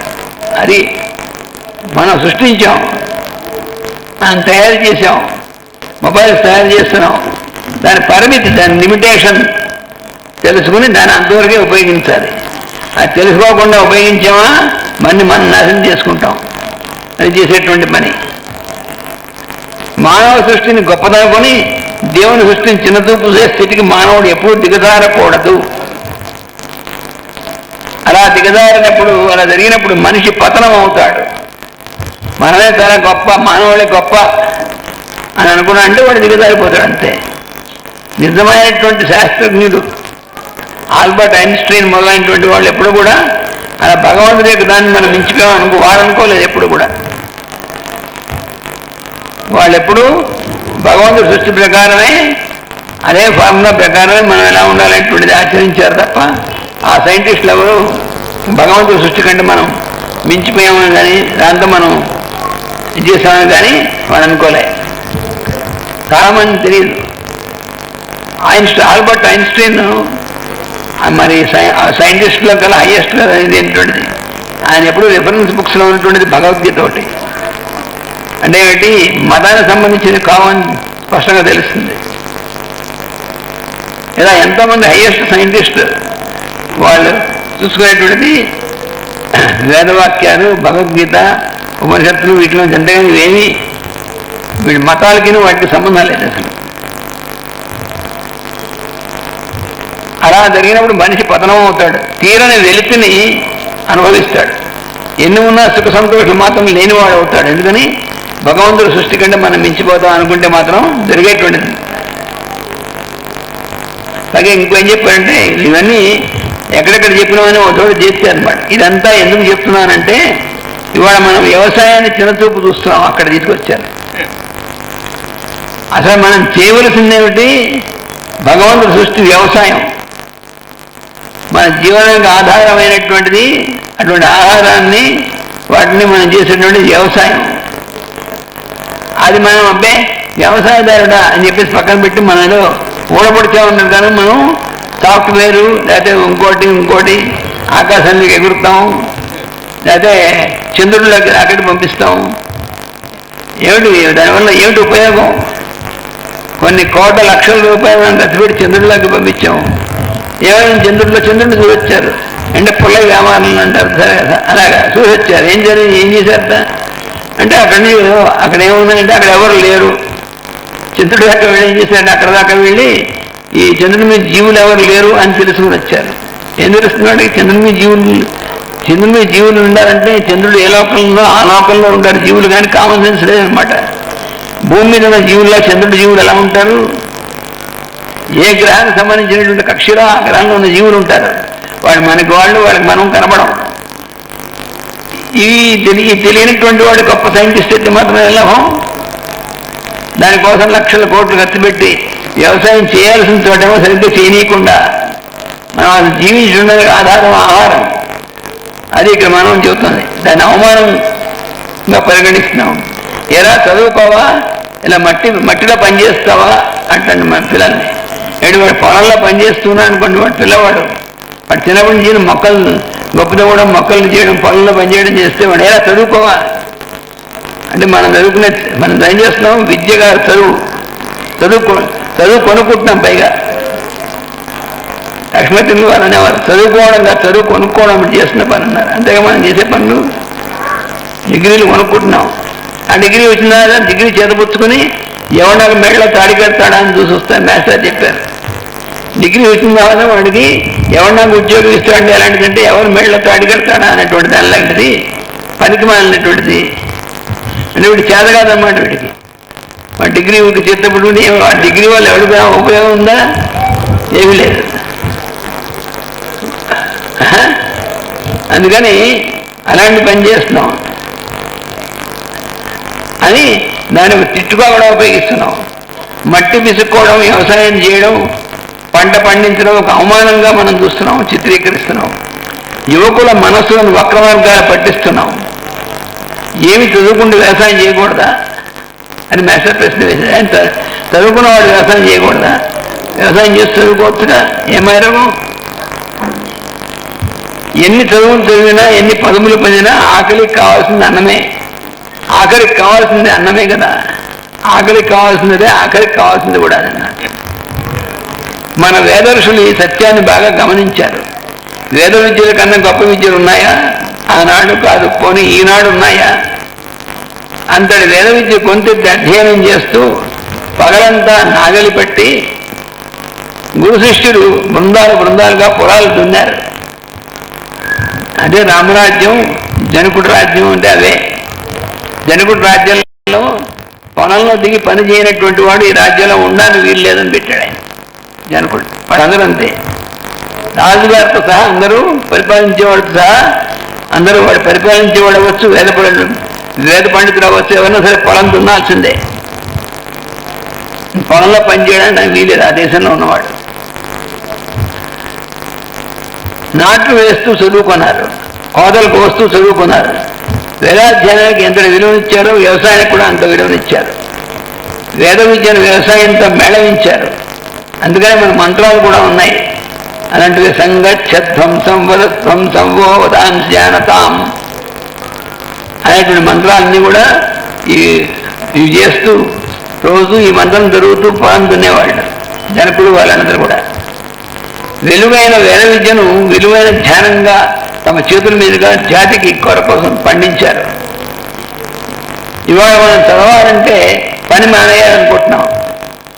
మన చదువులో స్కూల్కి మనం అంటే స్కూల్కి పంపిస్తున్నాం, కానీ వాడికి ఏ చదువు కానీ ఏమి రాదు. అది చదువు వస్తుంది కానీ ఏ పని రాదు. విద్య రాదు, చదువు వస్తుంది అంతే. వాడు ఇంగ్లీష్ నేర్పిస్తున్నాం, వాడికి పగల పొద్దుకులు వాడిని నడుపుతున్నాం, కానీ వాడికి అన్నం తినడం కూడా రానటువంటి పనికి మళ్ళీ కూడా తయారు చేస్తున్నాం మనం, అన్నం కలిగి నోట్లో పెట్టి. పిల్లవాడికి వాడి పని వాడు చేసుకోలేనటువంటి వాడిగా తయారు చేస్తున్నాం. ఎంత ఘోరం అది! ఈ దేశానికి బరువుగా గుదిబండలుగా తయారవుతున్నాం. చిన్న వయసులో ఒళ్ళు వంగండి, తర్వాత వరుగుతుందా? మనం చూస్తున్నాం చిన్నపిల్లలు చిన్న వయసులోనే ఒళ్ళ మీద వాళ్ళు కింద కూర్చోలేరు, చిన్నపిల్లలు కుర్చీలో కూర్చుంటారు. ఇప్పుడు మనం చూస్తున్నాం కదా, వాళ్ళు ఏ పని చేయలేరు, ఏ శారీరకంగా ఏమీ చేయలేనటువంటి వాళ్ళుగా మనమే తయారు చేస్తాం వాళ్ళని. కనుక ఉద్యోగాదుల్లో కూడా మనకు ఒళ్ళు ఏమాత్రం వంగడం లేదు. ఎందుకు వంగుతుంది? ఏసీలో కూర్చుని చేసేటువంటిది. ల్యాప్టాప్ వేసుకుని ఏసీలో కూర్చుని చేస్తున్న వాళ్ళు ఒళ్ళు వంగుతుంది, ఆ ఒళ్ళు బిగిసిపోతుంది, వంగడం కాదు. అది చూస్తూనే ఉన్నాం మనం. వాడు చిన్న వయసులోనే వాడికి షుగర్లు వస్తాయి, ఒళ్ళు రొమాటిజం వస్తుంది, అన్నీ బిగిసిపోతాయి. వాడు చేసే ఏం పని చేయడం వాడు. అదేమిటండి, నేను రోజుకి 16 గంటలు పని చేస్తున్నాను. ఏం చేస్తున్నావు? రోజుకి 16 గంటలు దాని ముందు కూర్చొని కర్రలకొండ చేస్తున్నావు. వాడు పగలు పని చేస్తే మనకి ఇక్కడ రాత్రి, ఈ రాత్రి అంతా కూర్చొని పని చేస్తున్నాం. ఎందుకోసం అంటే వాడు ఎంత డబ్బులు ఇస్తాడు. కానీ ఏమవుతున్నాం మనం? చిన్నప్పటి నుంచి మనం పనిచేయడానికి అలవాటు పడితే కదా పెద్ద వయసులో ఒళ్ళు మంది పనిచేయడానికి. కనుక ఆలోచించండి అన్నారు. కనుక దేవుని సృష్టిని చిన్నచూపు చూడకండి, ఒళ్ళు వంచడానికి బద్దకించకండి. మానవ సృష్టి యొక్క పరిమితత్వాన్ని ఎన్నవేళలా తెలిసి మెలగండి. సార్ చెప్పిన వాక్కులు ఇది. అందుకనే జాతికి బాట అని పేరు పెట్టాడు. అందుకోసమే ఎన్ని విద్యలను నేర్చినా పాడి పంటలు విడవకండి, భూమాతకు దూరం కాకండి, పశు సంపదకు దూరం కాకండి, హోదాలతో నిమిత్తం లేకుండా గోతాలను పట్టండి, నేల తల్లితో నిండుగా చేతులు కలపండి. మనం చూడగానే పరవశించే పశు సంపదతో కోరి చిలిమి కట్టండి. ఓ భారతీయులారా, నేల విరిచి సాము ఎన్నడూ చేయకండి. ఓ ప్రపంచ ప్రజలారా, భారతీయుల మీదుగా మీరు ఈ పరమసత్యాన్ని పనిగట్టుకొని గమనించుకోండి, మీ గమనాన్ని తీర్చిదిద్దుకోండి. అది మాస్టర్ గారి సందేశం. అసలు ఊరికనే మామూలు కబుర్లు కాదు, ఎలాంటి చెప్పారు చూడండి. జాతి మొత్తానికి మనం ఏం చేస్తే మన జాతి బాగుపడుతుందో అలాంటి విషయాలు, అలాంటి వాక్యాలు చెప్పారు ఆయన. అంటే ఇప్పుడు జరగబోయేటువంటిది 50 సంవత్సరాల కింద చెప్పారు. అదే చేసినటువంటిది. ఇంకోటి ఇలాంటిది, ఇందులో పట్టు కుదరాలి. నిందించటం అన్నది కలి లక్షణాలలో ఒకటి. కలి ప్రభావం చేత మానవులు నిందించుకోవడానికి అలవోకగా అలవాటు పడతారు. ఎదుటివారిలో రంధ్రాన్వేషణ చేయడానికి తగినంత సమయాన్ని కేటాయిస్తూ ఉంటారు. తనకు ఒక టైం కూడా కేటాయిస్తే జాగ్రత్తగా డిస్కస్ చేసుకుంటూ ఉంటారు ఎదుటివారి దోషాల గురించి. ఎదుటివారిలోని బలహీనతలను గూర్చి, వారు చేస్తున్న కూడని పనులను గూర్చి తాము అనుకోవడంలోనూ నలుగురితో చెప్పుకోవడంలోనూ ఏదో తెలియని ఆనందాన్ని అనుభవిస్తుంటారు. మీరు ఎవరిని గూర్చి చెప్పండి, ఓహో వారి సంగతి మాకు తెలుసులేండి, ఇదిగో ఇలాంటి వారు అంటూ వారిలోని కూడని లక్షణాలను వరుసగా ఏకరువు పెట్టడంలో సామర్థ్యాన్ని చూపిస్తూ మురిసిపోతూ ఉంటారు. ఎంతటి వాళ్ళ గురించి చెప్పినా వాళ్ళ మాకు తెలుసులేండి, మీకు తెలియదేమో, వాళ్ళలో ఇదిగో ఈ లోపం ఉంది అని చెప్పి అందులో చూశారా మేము చెప్పగలిగాం, వాళ్ళ కూడా లోపాన్ని కనిపెట్టగలిగాం అని ఆ సామర్థ్యాన్ని చూపించి మురిసిపోతూ ఉంటారట. ఈ మురిసిపోవడంలో కలివారిని ఎంతగా ఆవహిస్తున్నదో మర్చిపోతూ ఉంటారు. చివరకు కలి ప్రభావం ఎక్కడి దాకా వచ్చిందంటే ఆనందించడం జరగాలి అంటే ఆ నిందించడం జరగాలి అన్నది దాకా వచ్చింది. ఏమిటి అంటే ఆనందించారా, కాసేపు కూర్చొని నిందించుకుందాం. చూశారా కలి మహిమ, చూశారా కలి చూపిస్తున్న చాతుర్యం, చూస్తున్నారా కలి చేస్తున్న చమత్కారం. సాధకులమైన మనం నిందించడం అనే స్థితి నుండి స్పందించడం అనే స్థితికి రావాలి. స్పందించడం అనే స్థితి నుండి అభినందించడం అనే స్థితికి రావాలి. అభినందించడం అనే స్థితి నుండి ఆనందించడం అనే స్థితికి చేరుకోవాలి. ప్రతి మనిషిలోనూ ఏదో ఒకటైనా మంచి గుణం ఉంటుంది కదా, మనం దానిని పట్టుకోవాలి, దాని ఎడల స్పందించాలి, దానిని అభినందించాలి, దాని ఎడల ఆనందించాలి. ఈ మంచి లక్షణం విషయమై ఆ వ్యక్తిని మరింత ప్రోత్సహించాలి. అప్పుడు అతడు మనతో శృతి కలుపుతాడు, ఆ మంచి లక్షణాన్ని మరింతగా పెంచుకుంటాడు. దానితో పాటుగా మరికొన్ని మంచి లక్షణాలను కోరి అలవర్చుకునే ప్రయత్నాన్ని ప్రారంభిస్తాడు. మన అభినందన అతనికి అందుకు అంది వస్తుంది, మన ఆనందం అతనికి అందుకు దోహదం చేస్తుంది. చూశారా, ఇప్పుడు నిందించడం అనే కలి లక్షణం నుండి మనం అతీతంగా ఉండగలిగాము. తోటి మనిషిలోని మంచి లక్షణాన్ని గ్రహించి ఆనందమైన స్థితిలో అహర్నిశలు ఉండగలుగుతున్నాము. సాధకుడు ఇలాంటి అదృష్టానికి నోచుకోవలసి ఉంది, ఇందుకు కావలసిన నేర్పును నేర్చుకోవలసి ఉంది అని చెబుతున్నారు. అంటే మాస్టర్ గారు మనకు మంత్రజాలం ఇందాక చాలామంది ఇక్కడ వాలంటీర్స్ కూడా ఇచ్చారు, దానిలో కూడా చెబుతారు. అక్కడ జ్వాలాకురుడు అనేటువంటి ఆయనకి మరువు మహర్షి అనేటువంటి ఆయన చెప్తారు, మనం నిందించడం ఎక్కడ జరిగితే అక్కడ కలిగి ఉంటాడు. మనకు కృష్ణుడు ఇచ్చింది నిందించడం కాదు, ఆయన ఇచ్చిన వర్కుని కామ్గా చేసుకుంటూ వెళ్ళటం, అభిప్రాయాలు ఏర్పరచుకోకుండా ఉండటం. దీన్నే భాగవత రహస్య ప్రకాశంలో కూడా నారద మహర్షి వేదవ్యాసుల వారికి భాగవతాన్ని ఉపదేశిస్తూ తన పూర్వజన్మ వృత్తాంతాన్ని చెబుతూ, గురువులు నాకు ఉపదేశం చేశారు అంతే తప్ప వాళ్ళు మాకు విద్య నేర్పలేదు అంటాడు ఆయన. నేర్పడం అంటే నేర్చుకోవడం అంటే అది వేరే అయి ఉంటుంది, ఉపదేశం అంటే తాను అది అవ్వటం అన్నారు. అంటే అర్థం ఏంటంటే గురువులు చెప్పింది పాటించడమే తప్ప దాని మీద అభిప్రాయాలు ఏర్పరచుకోవడం అనేది ఉండదట, ఆచరించటమే. ఇదే పొరపాటున గురువులు చెప్పింది ఇంకోళ్ళకి చెప్పకూడదు, మంత్రం ఇంకోళ్ళకి అనే పొరపాటు అర్థంలోకి వెళ్ళింది తర్వాత అని కూడా మాస్టర్ గారు అక్కడ చెప్పారు. అంటే ఏంటి, పెద్దలు ఇంతకీ చెప్పింది, మనకి పెద్దలు ఏదైనా మంచి విషయం చెబితే దాన్ని ఆచరించడమే తప్ప దాని మీద అభిప్రాయాలు ఏర్పాటు చేసుకోవడం కూడా ఉండకూడదు అన్నారు. అలా చెప్పినప్పుడు ఇక ఇంకొకళ్ళ గురించి నిందించడం అనే దానిలోకి వెళ్ళకుండా అంటే అక్కడ కలి మనలో ప్రవేశించింది అని అర్థం. కాబట్టి మాస్టర్ గారు ఏంటంటే ఎంతగా మనం నిందిస్తూ ఉన్నా అంటే అంతగా ఆ పని చేస్తూ ఉన్నాం. ఇందాక మొట్టమొదటి మనం స్టార్ట్ చేసుకున్నప్పుడు చెప్పుకున్నది కూడా అదే. కాబట్టి ఆయన ఒక్కసారైనా మాస్టర్ గారి జీవితంలో మనం చూస్తే ఎప్పుడు ఒకసారి ఒకళ్ళు వచ్చి మొన్ననే ఒక గ్రంథంలో చదివాను, పుణ్యశాస్త్రి గారు రాసిన శ్రీకృష్ణ గురుచరణ సన్నది 4వ భాగంలో ఆయనే పుణ్యశాస్త్రి గారే వచ్చి మాస్టర్ గారితో, ఏమండి మా ఊరు ఆయన చలంగారి భక్తుడు, ఆ గ్రంథాలని బాగా చదివినవాడు, మిమ్మల్ని కలవాలనుకుంటున్నాడు అంటే కుదరదని చెప్పబోయే అన్నారు. అదేంటండి ఎందుకు అలా అన్నారంటే ఈ జన్మకి కుదరదు, ఈ నెక్స్ట్ బర్త్లో చూద్దాం అన్నారు. అంటే అతను నెక్స్ట్ బర్త్లో అనగానే మాస్టర్ గారితో అంత మాట అనేటప్పటికీ అదేంటండి ఎంత మాట అన్నారు అన్నారట. అవునాయ్, అతను నాతో మాట్లాడడానికి కాదు చర్చ చేయడానికి వస్తున్నాడు, చర్చలు వాదాలు ప్రతివాదాలు ఆ టైప్ అన్నమాట. అవునండి, మరి అలాంటి వాళ్ళు బాగుపడాలంటే మీతో మాట్లాడితేనే కదా వాళ్ళకి వికాసం కలిగేది. ఈ జన్మకు వికాసం కలగడానికి అవకాశం లేకుండా తయారయ్యాడతను, కాబట్టి నెక్స్ట్ బర్త్ అంటున్నాను అన్నారు. నేను ఈ మధ్య ఇది 83లో జరిగింది, ఆయన రాశారు సంవత్సరం కూడా. కాబట్టి ఈ మధ్య గమనిస్తున్నాను, మీకు పరిచయం ఉన్న వాళ్ళలో కూడా కొంతమందిని అలౌ చేయట్లేదు మీతో సంభాషించడానికి, అందరినీ అని కాదు, కొంతమందిని ప్రత్యేకంగా ఎందుకని అన్నారట. వాళ్ళు కూడా అలా చర్చల కోసం వస్తున్నారు అన్నారు. అప్పుడు మాస్టర్ గారు అడిగారట, మరి అట్లయితే మాస్టర్ గారు ఆయన అడిగారు, పుణ్యశాస్త్రి గారు మీ సాన్నిధ్యం లభించాలి అంటే ఏం చెయ్యాలి అని అడిగారు. ఆయన వెంటనే చెప్పారట, భాగవత రహస్య ప్రకాశం ఎక్కడ పఠిస్తూ ఉంటారో అక్కడ నా సాన్నిధ్యం ఉంటుంది అని చెప్పారు. అని ఊరిని చెప్పి ఊరుకోలే, ఎందుకో కూడా చెప్పారు. ఎందుకంటే ఆ భాగవత రహస్య ప్రకాశం చదవటం వల్ల మన వాళ్ళందరూ కూడా సేవలో ఉంటూ ఉంటారు, డిస్పెన్సరీ సర్వీస్ చేస్తూ ఉంటారు, కానీ తెలియకుండా నేను చేస్తున్నాననే భావన వచ్చే అవకాశం ఉంది. లేదా సేవ చేస్తూ ఉన్న చోట మిగతా సోదర బృందంతో అభిప్రాయ భేదాలు వచ్చే పొరపాటు చేసే అవకాశం ఉన్నది. అప్పుడు ఆటోమేటిక్గా ఈ ఆప్షన్స్ వాళ్ళ గురించి చెడుగా మాట్లాడుకోవడమో, లేదా గురువు గారి దగ్గరికి వచ్చి వాళ్ళు ఇట్లా చెప్పడం, ఇవన్నీ చేస్తాం.